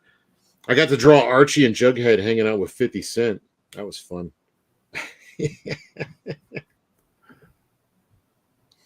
Aaron's like, 50 Cent, the change? Yeah, I was like, what are you talking about? What did 50? I got 25 cents laying right over here. I don't. Jetto Jaga. Or Jaga, I don't know, says Eric July on the Jack Show. John Malin, this is Malin talking on the Jack Show apparently. Is it a tradition in black families to give the father a birthday cake while he's nude in the bathtub like in Lethal Weapon? Did he ask Eric July that? Oh my gosh. I wouldn't surprise me if he had. Yeah. Now, Eric the Guapo says, I never liked Archie myself. Always thought it was a girl's comic. Ooh. Well, I guess it is. Like I said, my mom and her sister grew up reading it. So I guess in some levels. But I was more into Jughead. But I liked it because of the artist. Who I'm not going to try to figure out who it is now because my memory's so bad with this stuff. But I pretty much focused on Jughead for years. It was. Why can't I think of now? I can't think of his name. So let me see. Dan DeCarlo. Well, no, Dan mostly focused on like Betty and Veronica, and then of course you got the guys that the Hernandez brothers liked. He was another guy there. I forget his name, but let me see real quick. Jughead artist. Well, I've got a bunch of covers for Archie over the years, and I just recently did one. I was surprised they called me, quite frankly, but. They didn't advertise. They advertised the cover, but did not advertise that I was actually the artist on it. So, oh no! So I was. I think they were trying to, stay out of any bit of controversy that might come their way. Sam Schwartz. Sam Schwartz. Okay. Yeah, Sam Schwartz. He went on to do like Date with Debbie and all these, Reggie and Me. All these like I've tracked all these down. I love cartoon books. All this old cartoon stuff. But yeah, he had a very distinctive style, the way he would do clothing and things like that. He would always have action in his strips, and he would freeze frame the action in a really great way, so it's like some artists freeze the action before, some do it after, and then some have this knack of like capturing the moment really well. And I think he was one of those guys. I don't know. There's something I like about his stuff. Most people would look at it and just be like, lame. Well, it's art truly is subjective in so many ways. There's so many reasons why we respond to a certain style that maybe someone else doesn't, even like at all. It's yeah, there's plenty I don't like, obviously. I seem to my curmudgeon comes out on this show. Well, that's the thing. We're all you got to be careful. It's like we're all really deep down. We're all very opinionated, right? We all have sort of. Oh yeah. No, and. But for me, like what I say, like if I say I don't like that movie, it doesn't mean it's a bad movie. Right. Just means you don't like it. Well, and even then, I still like a lot of things about it. But it's like for me, like when I'm talking about how these movies aren't hitting it for me, it's not any one particular movie in general. I think it might be endemic of just where we are as a culture and are the things that we value are just different. And I don't know. And maybe that's, I'm starting to see why my grandpa, I had a grandpa that used to complain all the time about not, I was trying to get him to go to, not Blu-ray, it was a DVD. And he's like, I just want my videotapes. They're fine. Just like Red Letter Media, just fix my VCR. And I used to think, oh man, technology's great. You get an HD TV and all this stuff. And now I find it's like that it's in my way. Yeah, well, I was just making this point. No. I might have been a phone conversation I had with David last night. I can't remember, but technology is getting to a point where it's becoming more harmful, I think, than it is good. Mm-hmm. And it's like we've passed that point where it's like, oh yeah, this is really nice. This really improves things. And now it's like, this is really becoming a societal detriment. Yeah. And yet we're so addicted to the. Dude, we're seriously, we're like a decade away from WALL-E, where we're just going to be like fat people in these floater chairs. But I don't know. I feel like I'm seeing people gardening more. There's a whole outdoor aspect to people now wanting to be. There is like a whole movement of people, the tiny house thing. You're seeing people just. I don't know. There's homeopathic stuff, growing your own vegetables. I don't know. There's a whole movement going back a little bit, and me and lots of people wanting to get away from the computer again and get back to drawing by hand. Yeah, but we're the older generation, right? We experience both. It's like we're in a clearer state of mind to be able to see the difference between the two, whereas the younger generation that's just brought up in pure technology and doesn't have the appreciation for the craft of art or whatever it is. I think that might be a little bit more difficult for those people to get on board with that. I don't know. Just spitballing here. Probably be a boutique thing for a long, long time. Comics is probably going to that place where, it's boutique. It's not, and we'll be some of the few practitioners. And in a way, I'm happy about that. We'll get rid of some of the fat. The people that are here really care about it, and the fans that are here really care about it. We just need to kind of like circle the wagons a little bit, get back in touch with what's important, and then maybe we'll get another shot at having worldwide notoriety again for comics. Yeah. Well, I guess that's kind of what we're trying to do right now. Jerry Rasco, $10. Thank you, Jerry. That's very generous of you. Aaron, as a fan of classic cartoons and comics, do you remember the Disney comics where Goofy was a superhero and got his powers from peanuts? My son actually has a peanut allergy. I had one issue when I was a kid, but haven't seen any since. Well, Jerry, I'm guessing that you're younger than me. So if you had them when you were a kid, what was that? Would it have been in the 80s? Because was Disney Comics and Stories, were they still making comics? They probably were into the 70s. I can't imagine they were still doing it in the 80s, though, were they? Or maybe I just wasn't paying attention. I think so. I do remember seeing stuff of Goofy and superhero outfit, but I don't remember the peanut connection. That's interesting. But I never read Walt Disney because I found Walt Disney to be too Walt Disney comics, or even the shorts. I didn't like them. I like the features films, but I was much more a fan of Warner Brothers because I felt like, especially Chuck Jones and guys like Robert McKimson, their humor was way edgier and much sharper, right? And the style of their animation and their character designs were more interesting, where I felt like Disney was this homogenized sort of, they created this look and it was all smooth and perfect. And, everything about it was wonderful, but it was geared towards smaller children, right? Kids, where Looney Tunes were obviously, they were adult cartoons shorts that they showed in between movies in the theaters. And so a lot of that humor that we got to appreciate on Saturday morning cartoons, watching that stuff, was really geared towards adults. Mm-hmm. And so it was a lot funnier to me, Did you read any of the the Disney comics, like the Barks? No, I discovered Barks later in life, Yeah.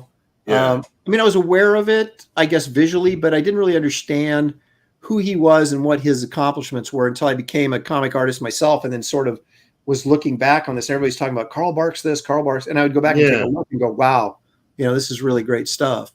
Yeah, so I'm just kind of seeing his stuff recently. Like, I don't think I've ever been. I actually met him at a con and never, now I think back on it, I was like, man, if only I knew, more about him and his work, that would have been great. But yeah, he came to a Dallas show a long time ago.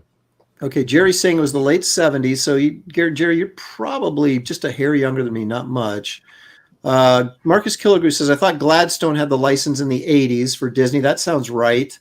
Dale A says Whitman had the license for Disney and Warner Brothers in the late 70s and early 80s. Okay. But were they actually producing comic books, or were they producing digests like Archie and stuff?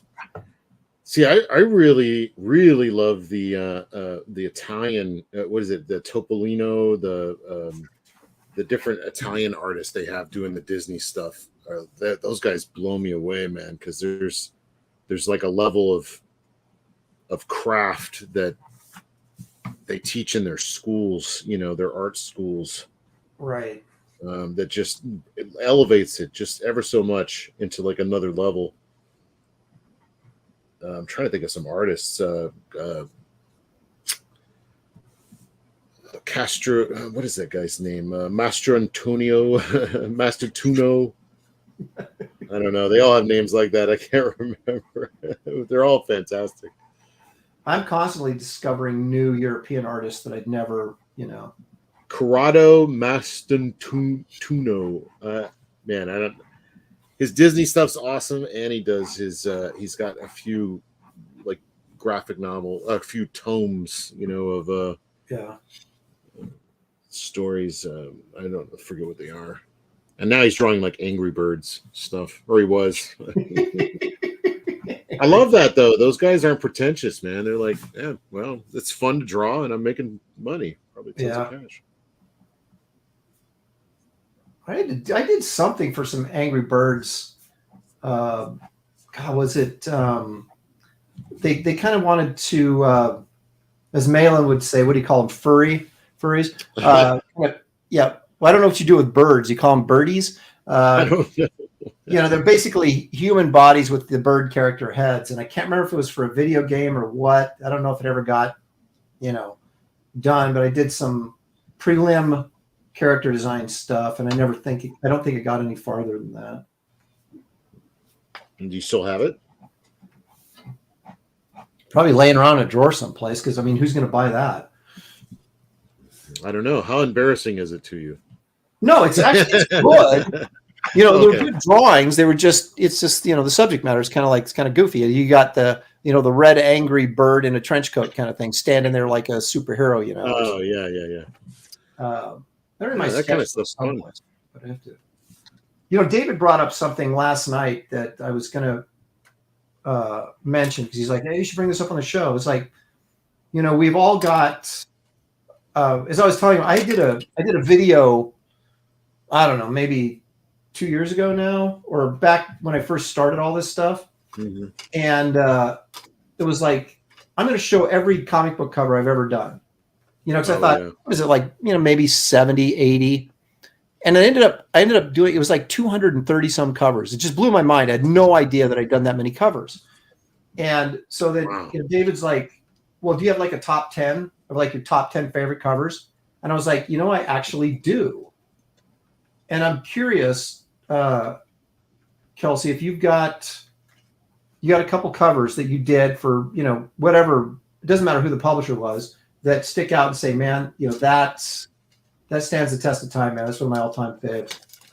Yeah, I got the Batman Adventures cover. I don't even remember what number it is, but it's like a Batman holding up Black Mask, and it's all red, and he's like in this factory, and that's one that still gets brought up to me today. That's like one that seemed to have resonated. Did you color it too? Yeah, I was doing. I can't remember who else I was working with, but Rick Burchett and those guys were doing interiors. Yeah, that was a lot of fun getting to do those. And let's see, man, I don't know, I'm hard pressed to think of. That's definitely one. Yeah, and some of my more recent stuff, like that, the Cyberfrog one with the on the. Oh yeah, that chopper one. Yeah, American Hopper one. That's it's really a high mark. This is my all-time favorite right here, and it's more recent, and it's very simple, but just everything about it works for me. I like the. I just felt like I got some real good three-dimensional depth in the figure work, you know, by use of the shadow, and I like that. I'm not real good at tech, but I kind of like this robot Carnage tech down here at the bottom and how that turned out. I colored this myself. Nice. And this was for Rob's, you know, his Shield miniseries that never was, other than the first issue. Too bad. That looks good. I like the body, the trunk, the way you do like the different, like it's the abs and the folds. David's really good at that too. David's full screen. All right, hang on. More real. What? Oh yeah. Wow, man, that's great. I mean, it's really simple, but it's. I tend to like covers with centralized images that sort of, you know, draw your focus and. Oh heck yeah. It looks like you use my abs for reference. Yeah, well, maybe 20 years ago, maybe. Oh man! But yeah, so definitely use my package. Oh, look out now! Hey, what you guys do on your own time is y'all's business. Hang on, wait a minute now. Slow down. See, this is another one here. I just happen to have. I got a comic rack for Christmas. My wife got me a comic rack, a spinner rack, and I just filled it up with a bunch of stuff. Now, this was like Mystic. This is like one of my favorite ones from Mystic. Oh yeah. The abominable snowman sort of coming in out of the snow and sort of getting lost there a little bit. I love when you can incorporate like a white background. Yeah, just really a negative space. Yeah, they were going to do a diorama, like a statue of this, and then they went out of business. But I was so excited because I was like, "Oh, this is going to be the coolest thing ever!" And then, of course, it never got made. But oh man, what a tease! Yeah, would have been cool though. Have you ever had any statues or toys made out of your stuff? Yes. I designed 3 toys for Marvel that got made. Like two of them were the Beast from X-Men, and one of them was Magneto. And then they stole. Well, I shouldn't say they stole, but they used one of my. I did a splash page of Doctor Strange in an Excalibur issue, and they took it and made it into an action figure. They used the background and everything. And I never got a figure, never. Of course, they don't give you credit or anything for that crap anyway. But I just saw it on the internet. I'm like, wait a minute, because I did this like sort of graphic design element behind him, and they turned it into on the page, and they turned it into like a stand up behind him, Yeah. And he'd appeared there, and there was this smoke kind of coming around on the floor. So they had all the smoke, and then they had this design element that they turned it. It almost looked like what do you call those folding room separator things. Oh yeah. Yeah, it looked almost like that. But they used the design of my thing from that drawing as this backdrop plastic thing that stood behind Doctor Strange, and I was like, they took my drawing and made a toy out of it, and they didn't even send me one. It's just outrageous. Time to form image. Yep. Time to leave. Yeah, I know David haven't you had some statues or toys made of your stuff? I know you've worked in those kinds of departments. I don't even think David's here anymore. I think it's I think it's just AI. I think he's, oh, there he's come. Well, there he goes. Okay. I'm here. What were you saying? AI. Oh, I was wondering if you had any like statues or toys made of your stuff over the years, like artwork made into toys or statues. Yes. Yeah. Yes. That's what I figured. Yes. Already got one done. I'll show you one right now. Hold on. Yeah, heck yeah. Yeah, I was always curious. He seems perfect to make a statue out of some of the things he's done.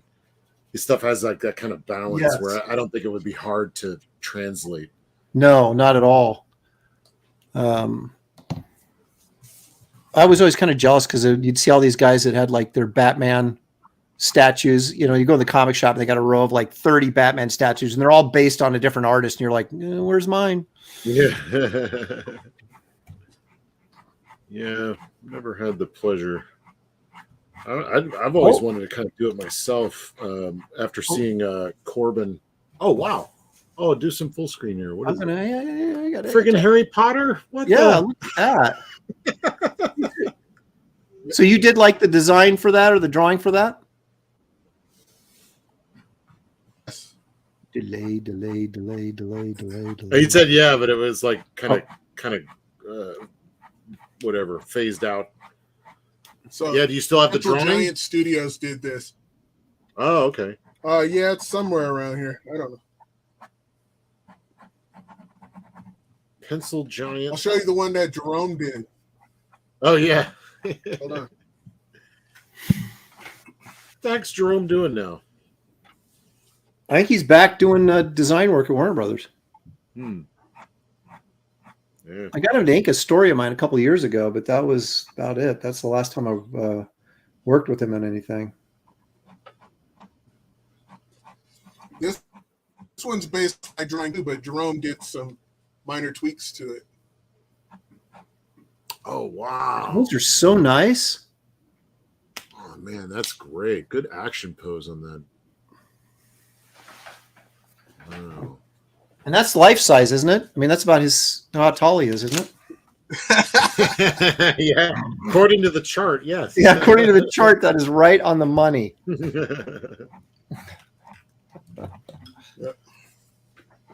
Well, he's called Daniel Radcliffe for a reason. No, not. Oh, Radcliffe. Sorry, I had that wrong.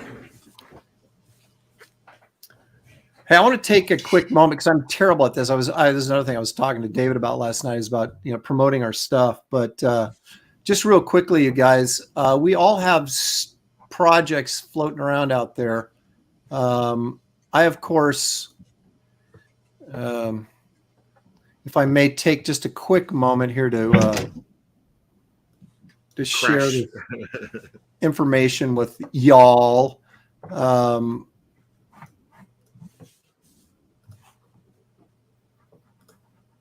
Yeah. What? Okay, so I have this incredible campaign called Wraith of God Blood Hunters, which I'm working on right now. I'm drawing the Grinch, but when I'm not drawing the Grinch, I'm working on this.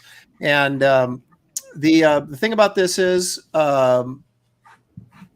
it's in demand right now. So it's 100 pages. You get 4 stories. You get Wraith of God is the lead story. It's a 50-page story. Then you've got Garbage Man, followed by The Nightclub, followed by Kit Carter, all in this for $25. So it's a really great deal. If you're one of these guys that likes the extras, we have shot glasses and beanies, and those are shipping out right now. They're in stock and shipping right now. The other thing I wanted to bring up is we have T-shirts, and the T-shirts are going. Let me give you these covers real quick. There's a Bisley cover option. There's my wraparound cover. There's my Tales of Suspense cover. And then there's the Tomb of Dracula tribute cover. So there's 4 cover options. But let me get down here too. There's some Garbage Man and stuff. But here's the T-shirts. These are selling great, as you can imagine. These Dale Keown Bloody Werewolf shirts are nice. But we also have Garbage Man shirts in 2 colors, and then the Wraith of God classic shirts, which I'm actually wearing right now. Garbage Man. Sorry. Yeah. And so these will be going to the printer at the end of January. So you guys got about 30 days if you want to get on one of these shirts to get one. So keep that in mind. And also I wanted to say that I'm going to be doing a Wraith of God. The original Wraith of God graphic novel is sold out. I still have people asking about it. So I'm going to do a second chance campaign, basically for a second printing of the book with a new cover. And it'll just be a short campaign, just basically enough to raise enough money to cover the printing costs. And then it's going to go right to press and ship out right after that. So it won't be any like, I got to wait 6 months or 8 months for it. It's done. So I'll just, as soon as it goes to the printer, then we'll have more copies of that available.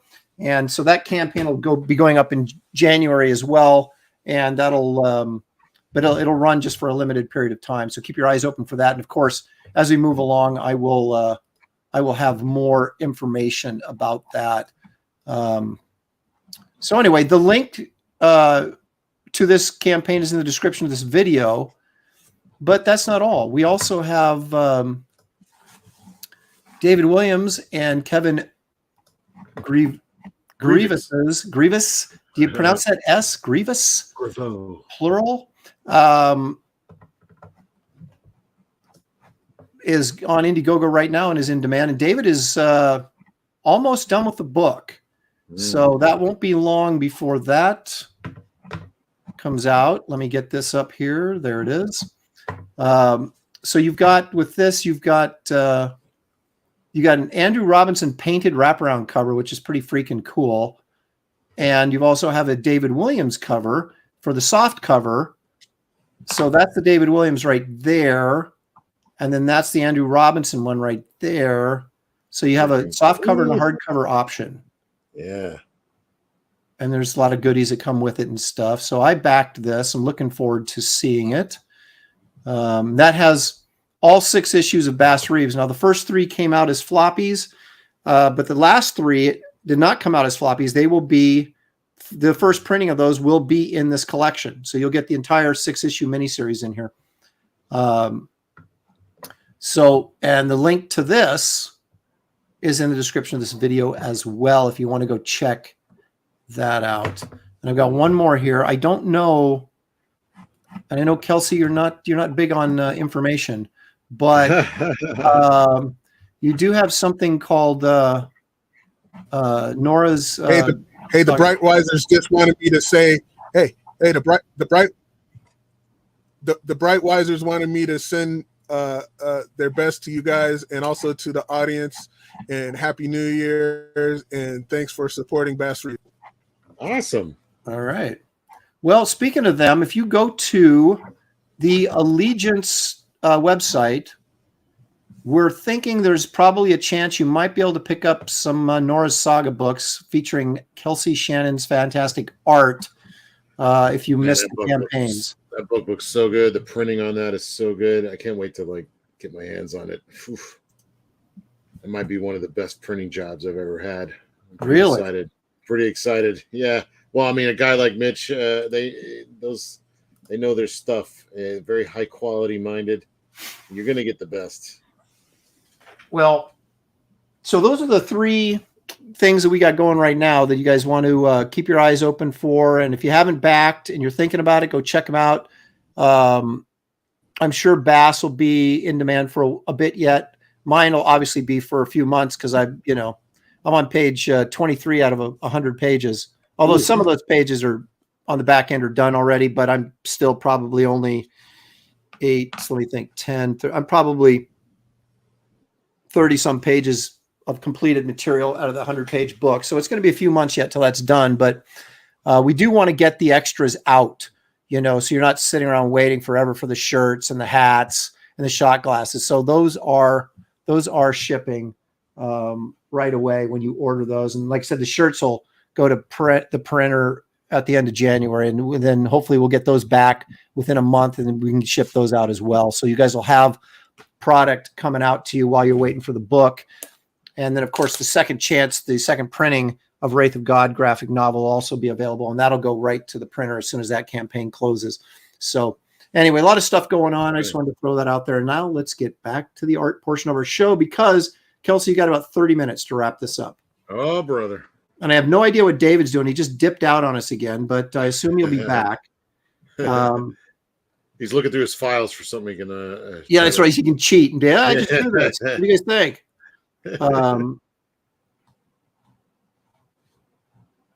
Let's see.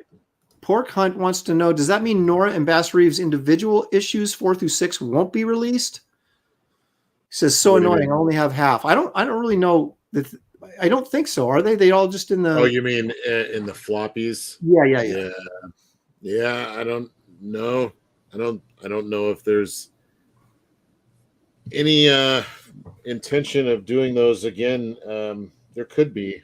I needed to ask him about that, or no reason to. Rather, we were trying to do that with the newsstand. That kind of like went south. I don't know how much is known out there. I think he's pretty much talked about it all. What happened? Geek Avenger wants to know: did Nora's saga ship? I didn't get mine. He says. Yeah, if you got the sketch or a signed book, those are still waiting on me to get up there. We've had some bad weather, and I was waiting on money as well, so I can get my van fixed up before I make a trip. So now that that's taken care of, and now it's just finding a time where we can all gather together again. So that's coming up soon. Don't worry, we're working on getting those last few out there. Dude, why am I not surprised you have a van? Why does that not surprise me yet? It's down by the river. Yeah.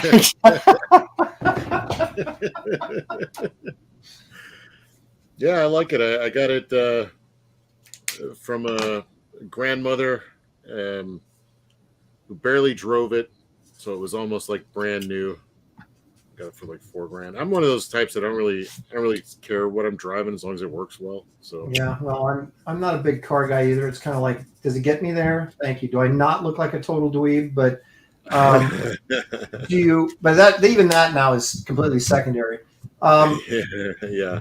So does it have is this a 70s van, like a teardrop window in the back? No, I wish that would be awesome. Okay. With that would be great with what is it, like a crappy airbrush version of a Frazetta painting on the side? Yes. That would be so cool. I will have that van one day. Yes, one day. Not now though. No, it's Honda Odyssey. I had to think about that. So it's like kind of a mom van. Yeah, it's totally a mom van. I bought it from a grandma. So yeah, there you go. We had when our kids were little, we had a van. In fact, I think we had 2 different vans on 2 different occasions. But we'd always get we get the jokes and stuff about the van. But man, they are so handy.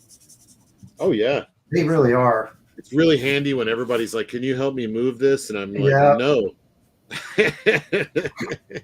It's like, hey, we a bunch of us are going such and such. Can you drive? And you're like, all right, load everybody in the van. Let's go. No, I just say no. James Earl Jones from Best of the Best or whatever. No. Well, so I guess we know. I got this sofa. I need help even. No. I don't even let him finish. Can I borrow your truck? No. I'm adding color, you guys. I think I can get this colored in we've got 24 minutes basically. I don't think I'm going to be coloring this one. I don't even like it. I just hope it's okay. If it's mildly decent by the end of this, I'll be satisfied. But right now it's looking not great for me. So maybe winning this again, Aaron, unless David brings the heat. Well, we don't have a clue what he's doing. No. I think that's sort of cheating. He's like, what are you guys doing? Okay, now I can do one up on you. He's like, he knows exactly what we're doing. We have no clue what he's got going on there. I'm going marker. I'm not going to do a colored pencil because got to save a little time here. Takes too much finesse. Yeah. I just bought. I'm always exploring things I can find at the dollar store, and I found this stuff. Prang. It's tempera paint. Yeah. And it doesn't even say what color it is. You just have to kind of guess what color this is. That the color is. It's like bluish, greenish, aqua. I don't know. Well, at least they're showing you the color so you can, actually see it. Right. So I don't know what I can use this for, but I'm always like experimenting. You never know when you're going to find something that's like, wow, that made a neat effect. As I sit here and color the Grinch, I have to ask, why? What is it with animators? Maybe it's just Chuck Jones, but he never gave his characters pants. You know that? Well, he never actually wore pants. Is that what it could be? He was he was anti-pants. I don't know if you ever knew that about him. No, I did not. I had not read that. Yeah, well, he wore the pork pie hat, but no pants. See, nobody ever knew that. Yeah. But it makes sense now. I mean, everybody had a shirt on, but no one ever had pants. I'm just thinking, is he trying to make a statement or I don't know. Yeah, you got your anti-vaxxers. He was anti-pants, so yeah. It was ahead of his time. Everybody's got their thing. Yes. Yeah. No, yeah, I don't. No, his cowboy guy when he did the Daffy in the Old West, that guy had pants. Daffy. Well, no, he had. Chaps. Chaps. Yeah, but he didn't. He was still pantsless. That was, of course, from the classic Drip Along Daffy. Well, if he had pants, does that cross over into furry territory? That's an excellent question. But it's funny you should bring up Drip Along Daffy. Let me roll this little clip here just for fun. See if you all remember this. She cooks nothing but chuck wagons, stew, and her name is Minerva. She's the flower of the flower coach. I love it. Oh, love it. Love it. Yeah, I have a lot of those. Well, I wish they would. What? No, I was going to say, Citizen Ronan says Elmer Fudd wore pants. Oh, it's a good thing because if you have a human, I guess you have like a creature like the Grinch or an animal, you can get away without drawing their privates. But if you had a guy walking around, you pretty much got to draw it, right? So I guess they had to put pants on him. They kind of delved into that with sort of like not Baby Huey, but like I feel like there were elements of that where they had naked guy, but his belly covered things, Well, there was a cartoon, a Warner Brothers cartoon where it was this weird nightmarish kind of thing between Bugs Bunny and Elmer Fudd, and they went in. Bugs Bunny used nightmare paint or something on Elmer while he was sleeping, and then he went into this like bizarre dream sequence where he was naked, and they had a little fig leaf, over his privates. So they were aware that was a thing, But apparently, with the animals and stuff, they figured, we don't need to draw it. But with Elmer, it's there. So it was a very small fig leaf, though. So I don't know what message they were trying to send about Elmer. See, I grew up on the stuff that was the Disney movies that were around when I was growing up were like what was it? Robin Hood, the Robin Hood with the fox and yeah. Little John was the bear. Those guys didn't have pants either. No, they didn't. Yeah. something about it. Yeah, I think once you have pants, you're in furry territory. You guys I are don't know. You guys are talking an awful lot about like Chuck Jones, but you're not talking about Tex Avery. Tex Avery. Yeah. I used to not like Tex Avery, but because I like the design aesthetic of what Maurice Bender and How could you not like Tex Avery? well, I didn't. Now I like him quite a bit because there's like a lot of animation, elasticity, characterization, stuff like this in his work. But yeah, I wasn't like a huge fan back in the day. But I'm the same way. I didn't like Tex Avery because he was, like you said, it was a horrible like you race. said, kind of bendy and stretchy and all over the place. But I really like him now because I get it, you know. But as a kid, I felt like Chuck Jones, especially, and McKimson was the other guy I liked. I liked their designs, you know, how they did the characters. Freeling, I thought, was kind of boring. Yeah, it's hard. I'm hard pressed to like Bob Clampett. Like I didn't really get into Bob Clampett. Yeah. Well, he was like in the Tex Avery territory, sort of, you know. Yeah, but like there's some key moments like Tex. I haven't done any kind of deep dives on Tex, but I do know that whatever is happening in my brain, you know, as you look at stuff over years, like I see Tex Avery stuff, and I find it in some ways even more appealing than what's his face, Chuck. Yeah. So yeah, I don't know. I don't know how to qualify this stuff. It's just a feeling. But like, there's some stuff that just like the design, like for instance, the old classic like Wolf, the Howling Wolf guy. You know, like Yeah. I mean, it's classic. And I love the fluidity of the line work. Oh yeah, his stuff was great. It's just, I don't know, maybe it's like, you know, it's kind of like what you grew up on, what you were exposed to. And I didn't get exposed to that much Tex Avery. I was getting a lot of Chuck Jones and, you know, Freeling and those guys. And see, so like I'm constantly reevaluating. Like when I first started talking to David, like he was talking about Kirby and John Romita Sr. and Steve Ditko, and like I didn't like any of these guys. I'm just like, you know, I'm like, okay, sure thing, old man, you know. And but I tell you what, I started like really considering it, you know, knowing David and where he's at. I'm like, you know, I gotta do the due diligence and check out this stuff, and then inevitably you hit that one image that makes it click in your head, you know, like, whoa, okay.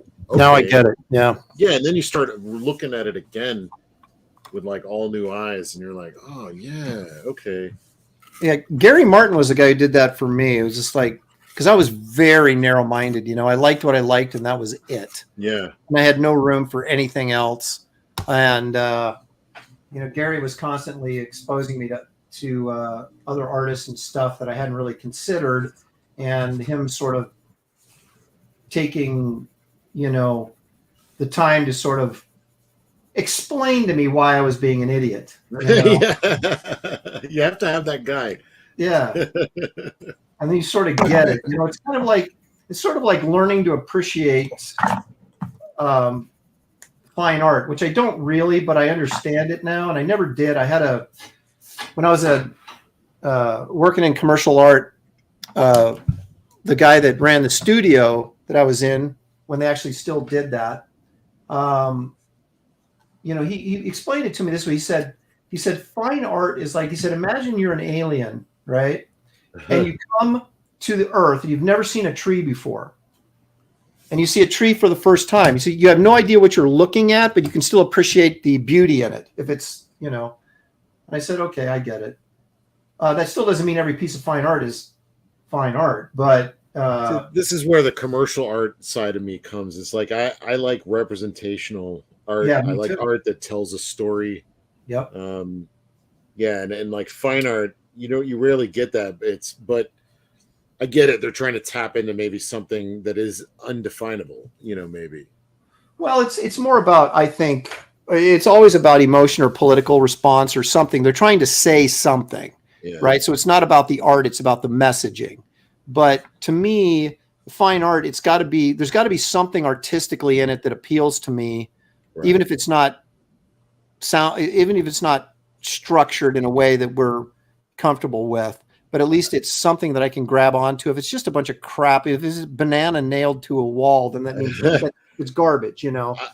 I went to the Modern Art Museum in Fort Worth, Texas once, and we were walking around, and it was kind of funny, you know. It was like some of this it's interesting, but it's weird. And there was one that had like this definition from a dictionary, like drawn on the wall, and there was this dot in the middle of it. And as you got closer, it was the whole dot was made up of little flies that were glued on there. I don't know if they were real flies, probably not, but you know what I mean? Like it was I don't know what he was trying to say with it, but so then later I'm walking around and I see this weird like horse thing that's doing a handstand, and I see a fly on his knee, and I'm thinking, oh, maybe this is some reoccurring like storytelling that's happening. And I reached down to and the fly flew away, and I was like, oh, that was a real fly. That's okay. Yeah, so like I'm like, this is transitional, man, or transcendent. This modern art stuff. Maybe is this what it's about? Oh yeah, it's like, have I been missing the boat the whole time? Am I finally getting it? You know? Yeah, probably not. We're not missing anything. There's just most of that stuff is the emperor has new clothes, you know, as kind of thing, and it's like they're trying to fool us into thinking that they're doing something that they're not. But Pork Hunt, $10. Thank you, Pork Hunt. Appreciate that. Kelsey and you are fans of the Treasury Edition. With many of us having failing sight, will some of you consider crowdfunding an original Treasury Edition one day? I have dreamt of doing this, but let me tell you, Pork Hunt, the problem is shipping. Yeah. You would be paying as much that would be $20 to ship that thing. My dog's going nuts again. I apologize. So you're looking at paying, what, $30 for the book and then another $25 for shipping in the US. I mean, that would suck. Your dog's angry about the shipping costs. Yeah. Whenever shipping comes up, he goes nuts. But I think that's the roadblock, because I would do a Treasury Edition in a second. Yeah.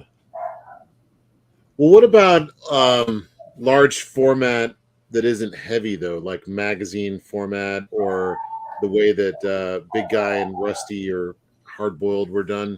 I don't mind that, but I think you're still problematic, because now you're still trying to mail something that's twice as big as a comic book. That's true. And a flat mailer, and you're looking at, I mean, the weight may not be that much, but you're still looking at.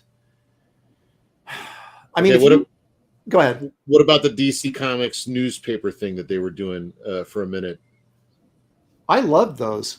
Yeah, you could fold those up into like an envelope, unfurl them into this giant comic book. Yeah, but the problem is people are still collectors, and they don't want that stuff. So you could send it in. Theoretically, you could have rolled that in a poster tube and it wouldn't have damaged it, and mailed it in a poster tube, and that would be okay. I will say this: I am thinking very seriously about doing a Savage Tales type magazine, right? And getting guys to contribute a 10-page story or whatever, and do do like an old Marvel magazine, right? Black and white, same size, but again, mailing is a bit of an issue. So now you can ship this stuff, which I do. You ship. I don't want to get too far into the weeds here and bore everybody, but you ship these media mail, and you can save a ton of money, and that allows you to charge less for shipping.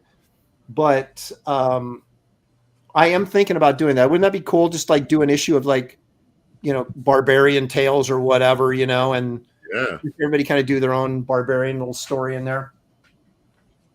Yeah, definitely. I mean, that's kind of like kind of mentioning something like that before. Who was? Gary. No, he stole that from me. It was my idea.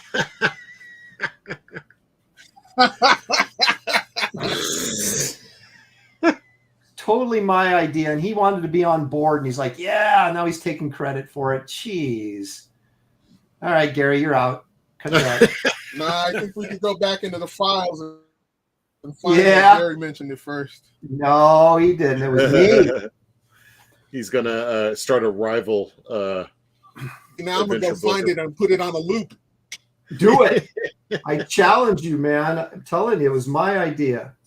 Well, not like that's like a no, but seriously, it's not like that's like a genius idea that no one's ever thought of before. But Gary's like, I'm with you, fellers. well, and I was, I would like to do like a horror magazine too. I'm like sort of going back and taking a look at stuff like Monsters Unleashed, that Marvel used to put out. Yeah. And they had zombie tales and stuff like that with Simon Garth, the living zombie or whatever he was. Just, I wouldn't do a whole series of them, but just doing one, just kind of Savage Tales, one issue of Savage, your own version of Savage Tales. That'd be cool. Sure. Yeah. And then you could get guys, like I could get you to do a story, get David to do a story, whoever, that was into that kind of thing. Lawless, and have like everybody's responsible for 10 pages. So hopefully we'd get it out sooner than, if I was doing everything. And then, you could like introduce your own barbarian character or whatever. And black and white, that'd be cool. Oh man, I would love to do it on some heavy, not cheap newsprint, but some heavier newsprint. So you still kind of got that feel, but it's a little bit higher quality. Yeah. Dude, I think that could be really cool. Well, if you did it black and white, you did that. I mean, you keep the costs down. Yep. But aesthetically, it's like that's kind of what a lot of us want. That gritty kind of like old Conan magazine, Savage Sword thing. Get somebody like Jusco or somebody to go in there and paint up a cover for you. Yeah, it'd be cool. I agree. Sign me up. All right. So we're just going to steal Gary's idea, which is really my idea anyway. And all right, dudes, we got like 6 minutes. The pressure is on. I'm almost done. And when I'm done, then we're done. Yeah, it's your channel. Get to make the rules. That's right. When I'm done, we're done. Yeah, I think I'm I don't know if I'm pulling this one out. Not as cool as it was in my head, which is often the problem. Well, live drawing is like, it's a crapshoot, man. You never know. Mm-hmm. It's like a box of chocolates. You never know what you're going to get. It's all right, though. It's not bad. It's not good. Well, yeah, I'm not saying it's bad. I'm just saying it's not good. We're gonna trade up. Like David was feeling like this when on the first show I popped in on. Now I'm feeling like that, and he's probably feeling real confident right about now. We're gonna trade off. Now, hang on. Baby New Year has like a little banner, right? Does it say Baby New Year on it, or does it say the year? Well, I don't know, but I was thinking she should be 2023 blowing the crap out of 2022. So that was. Well, no, I'm not. I'm talking about what I'm doing. I don't care what you're doing. What are you doing? Doesn't Baby New Year and also a beard? No, that's the old new. He could see the old year is like the old man, and the Baby New Year's comes in and replaces him. I pulled it up for reference, and he has also. I just wanted you to ruin your drawing. Yeah, well, he doesn't actually have. You did it in spirit. He doesn't actually have the banner in any of these. He's usually got the number on the wall, or he's wearing a diaper. Oh. He's got the banner actually doesn't. I don't see one. I'm looking at the Linedecker ones, but I don't. Yeah, see me one. too. Yeah, it's funny how it's in our memory though. Like the Mandela effect all over again. Yeah, I thought they used the banner to cover up his dinky, but they did in a couple. But it looks like a ribbon or ticker tape or something. Yeah. Well, what a faux pas on my part. My drawing is ruined. Well, I was doing the same thing. I was covering up her bits with the banner, or at least a ribbon. So that's weird. So David actually referenced it, and I still did it. David comes in late and ruins the whole show. Fantastic.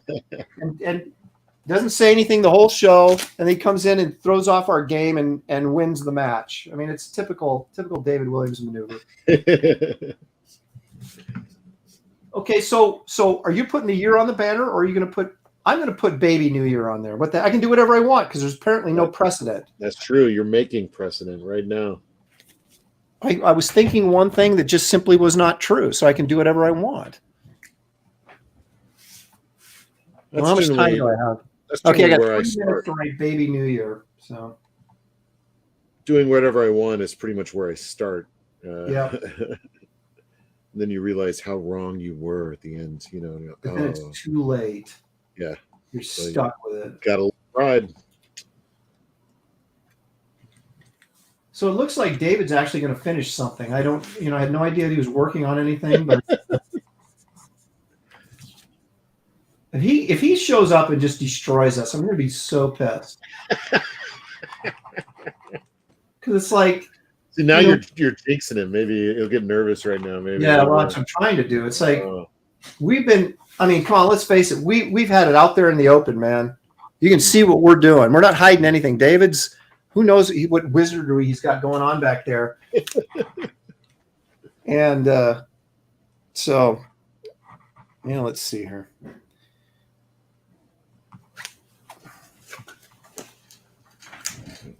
Oh my God, it's like some deep pizza downstairs. Oh, that is just, I'm starving too. That sounds good. Yeah, I'm hungry. Oh, so tonight I'm going to a laser light show for, do you guys have museums of science and industry in your state? Any place? No, not in Louisiana's place where progress comes to die. We don't have such things. It's technology. We got this thing in Portland called OMSI, and it's the Oregon Museum of Science and Industry. And they had the same thing, oddly enough, in Florida that was called MOSI, the Museum of Science and Industry. And so I thought, well, maybe every state has one, but apparently not. But so they have this planetarium, right? And they do laser light shows there, and they will play like they've been doing this since I was in high school. Like they had midnight showings. You'd go and see. They'd play the entire album of Pink Floyd, Dark Side of the Moon, and then they do like laser light show on the ceiling of the planetarium while you're listening to the music, right? Cool. And so I've taken my kids to see it, and now this weekend they're doing Pink Floyd The Wall. Oh man! So we're going to that tonight. Oh, far out.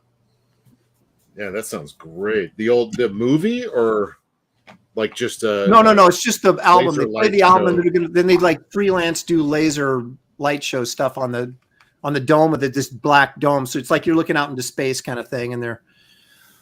So yeah, we used to have those in Dallas. Yeah, used to have those the what do they call it? What did you say? The planetarium thing, the dome, the Omni one. Yeah, those are great. Pork Hunt, another $10. Thank you so much, man. Also, he says we need a CG'er to do a romance comic. I asked about that a long time ago. I was is anybody? Yeah, because I actually wanted. We were looking at some of the romance novel romance comic artists. We've had Buscema, Romita, everybody, all the greats have done romance comics, and they're beautiful. And I'm like, man. But then what I got was, yes, we wouldn't mind romance comic, but do it in a genre like sci-fi, environment or overarching storyline that deals with something cool, and you have romance as a part of it. But I'm like, well, I don't know if that's necessarily like a romance comic. So that's just a story with romance in it. So I don't know if there's like a difference, or like how do you define it? Well, I mean, it would be a romance comic is something that just has nothing but romance stories. Romance is dead. Bromance is dead, maybe. Well, you guys have seen, you guys have seen the Frazetta romance stuff, right? His romance stories from the romance comics in the 50s. Probably. I can't. Kelsey, dude, I know. Probably have seen him. You have not. Okay, have you not seen the book Untamed Love? I probably have. I can't think about it offhand. Yes. Do you have any? Yes, I'm going to show you in a minute. I might have it. I got some. Well, no. I mean, it might be in that. I got that Sensual Frazetta book. I might have That's pieces. not it. Well, I mean, it might have stuff from that in there, but yeah. No. I'm still learning. I'm a youngin'. Still finding, like, I have not even delved into Milt Caniff, you know. There's so much I don't know. Oh, here it is. Okay. That's what I love about comics. I know a ton of stuff, and I hadn't even scratched the surface. This was put out by Russ Cochran. I'm going to go full screen so you can see this. Yeah. Okay. Oh yes. Okay. Yeah. And it's I don't all think I've black ever and seen- white. It's all black and white. Oh, okay. Yeah. I don't know if I've seen all of this like as a whole. Oh wow. I think I've only seen pieces of this. The last story in here that's so good is look at this. Okay, so the guy's talking like to this group. She's an actress or whatever, and you know he's shy or whatever. But look at the statue in the foreground of this lion killing a elk. You know, I have seen that. I mean, you could tell what he really wanted to draw. And this one is great. This Untamed Love story here, the jungle adventure. Guy looks like Buster Crabbe. Oh man, yeah, that's great stuff. The Look at lighting, shadow look at work. yeah, I know it's So amazing. good. Oh man, he's so good at that stuff. Yeah. I was thinking, oh, he learned to do this, but then we were talking on Richard Friend's channel. We talked to Sarah Frazetta, and she was showing us like stuff that he made when he was a kid, little Tarzan comic books. He was like 13. They're better than I could draw them now. I mean, they're I like know. crazy. It's freaking unbelievable. It's Look at natural. these lions, man. Look at the lion. Are you kidding me? How do you do that? Is it reference? And he's just really Well, good. Or did he go to school you've for that? got to have reference to do it that well. But still, translating it with that kind of style and panache. Look at that. So anyway, yeah, this is a heck of a book. Find it on eBay, pick it up. Highly recommended. But yeah, so a romance comic would basically be, you know, just a collection of romance stories, right? Right. Yeah, straight romance, not like from Tarzan Jane romance. No, I'm not. Yeah, talking about. Well, I suppose you could do whatever you want, but I would be more kind of the clean sort of 50s sort of romance, right? But Tragic heartbreak, you know, that kind of thing. yeah, okay, good wholesome old romance stories. Right.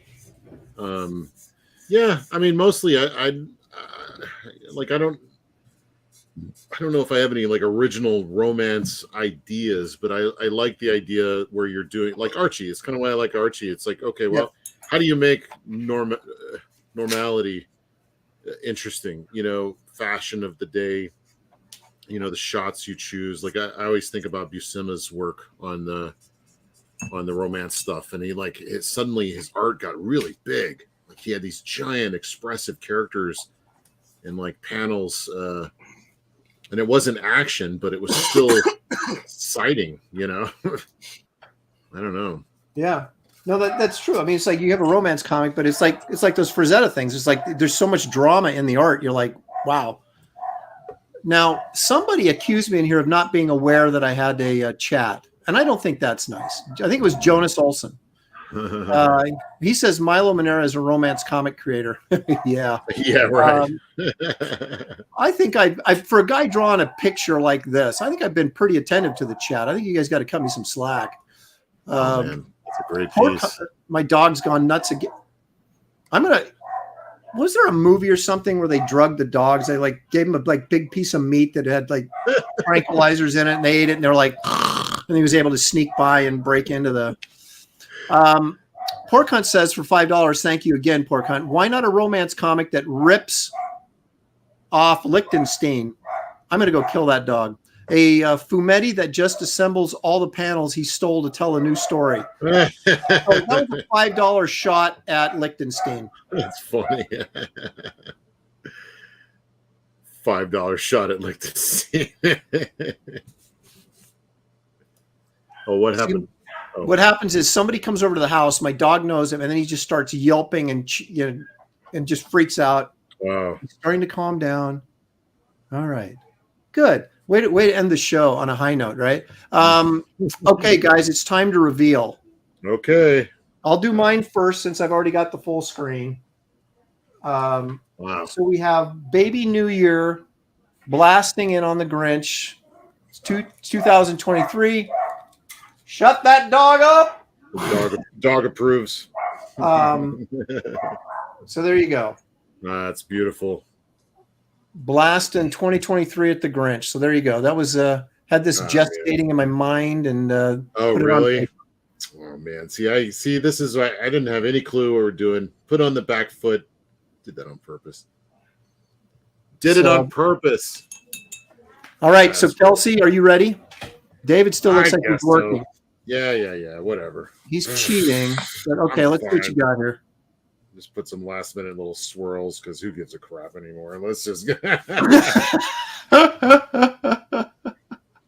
just think it up. There we go. Okay. I just went into focus. Excellent. So she's. Oh, I see. You've got the little banner there covering up the. Oh, I see. Yeah. Oh yeah, man. I'm broadcasting from a potato here on my screen. Yeah. It's really rough. Look at that. Look at the work though, man. Like the grays in there, the value, the tones. That's what I'm trying to say. The tonal work in there. Yeah. Very nice. It's hard to. I mean, you can kind of see like she's. Whoa. She's got a big kind of made up gun, and shooting the 2022, and she's got like a banner covering up all her naughty bits. She's furious at 2022, so she's taking him out. So there you go. I like that. I like that black finger you put in there. That's like yours. You know, it's like shows you're working hard. Look at that. Very nice. Very nice. Not impressed, but you know, hey, you win some, you lose some. Hey, you know, there's no prizes. We're all winners here. Not really. David, what do you got, man? What do you got? Hold on. Yeah. No? Oh, You're gonna kick our butts now. look at that. Well, look, he's like cheating behind. Look, he turned the camera off so he can cheat. What is he saying? Let's swing into the new year with style. Look at that. Man. Look at That is awesome. Oh my gosh, that is so funny. I love that. He goes for the Batman. I don't know if that's a cheat or not. I don't know, but it's good. It's no cheat. No cheat. Well, but there isn't it kind of like a low-hanging fruit though. Yeah, it's like kind of like a 60s kind of though. Hey kids, happy new year, Batman. Oh, dude, that should be a card. I know. I love that's DC's New Year's card right there, man. Oh, so good, man. You draw the best Batman. One of them, definitely. Maybe the best. I might just commit. Yeah. I might try the might best. be. That's like I said this before. David's got like this, he's just like an archetypal superhero artist that just like he transcends time with this. And it's just like or style or you know what I mean? It's like it just works. On every level. Love it. Fantastic. Happy Batman. You don't see Happy Batman very much. I'm going to sign this. He's reaching out to the kids. Williams. Let's see. Dang it. Oh, man. My lack of whiteout saved the day. I was about to attribute this to you. Well, I'll tell you what, guys. Next week we're going to get serious, and we're going to start producing stuff that we could. David's gone black. No offense. See here. There we go. Let's go black. That's right. Once you go back black, you never go back. But David's coming back. We need foreknowledge on what the dang theme is, because you're out here thinking about how great your piece is going to be. David went back to an old favorite. He knows how to do that so well. I'm the only one that's really trying something new straight out of the gate. No, wait a minute. Hang on now. Dude, you have all week to think about what should I draw on the show.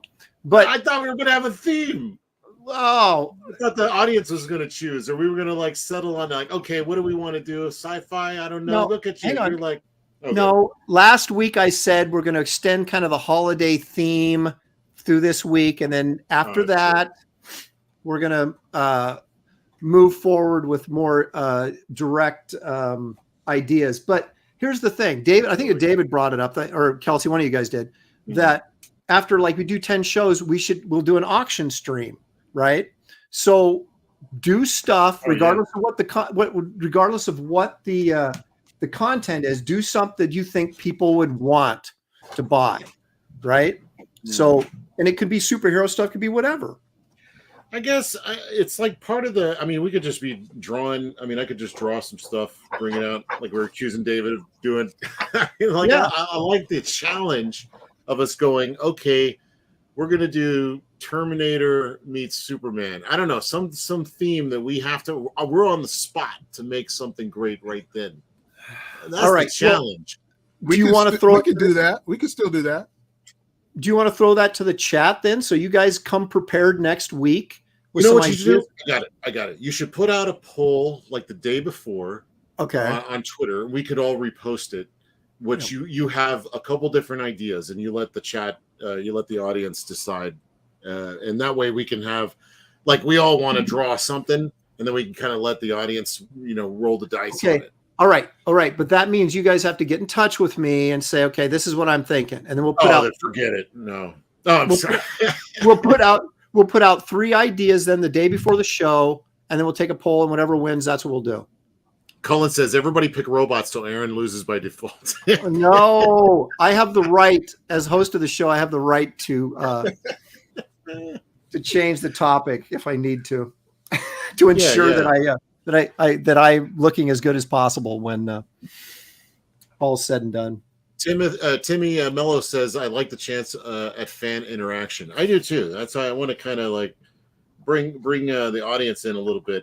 Like we can still have our like, Aaron wants to draw this, David wants to draw this, I want to draw that, and then maybe we could just put them out there, like as a poll. Which one would you like to see? And then, some of us have to come to the table like, oh crap, I don't know how to draw, whatever.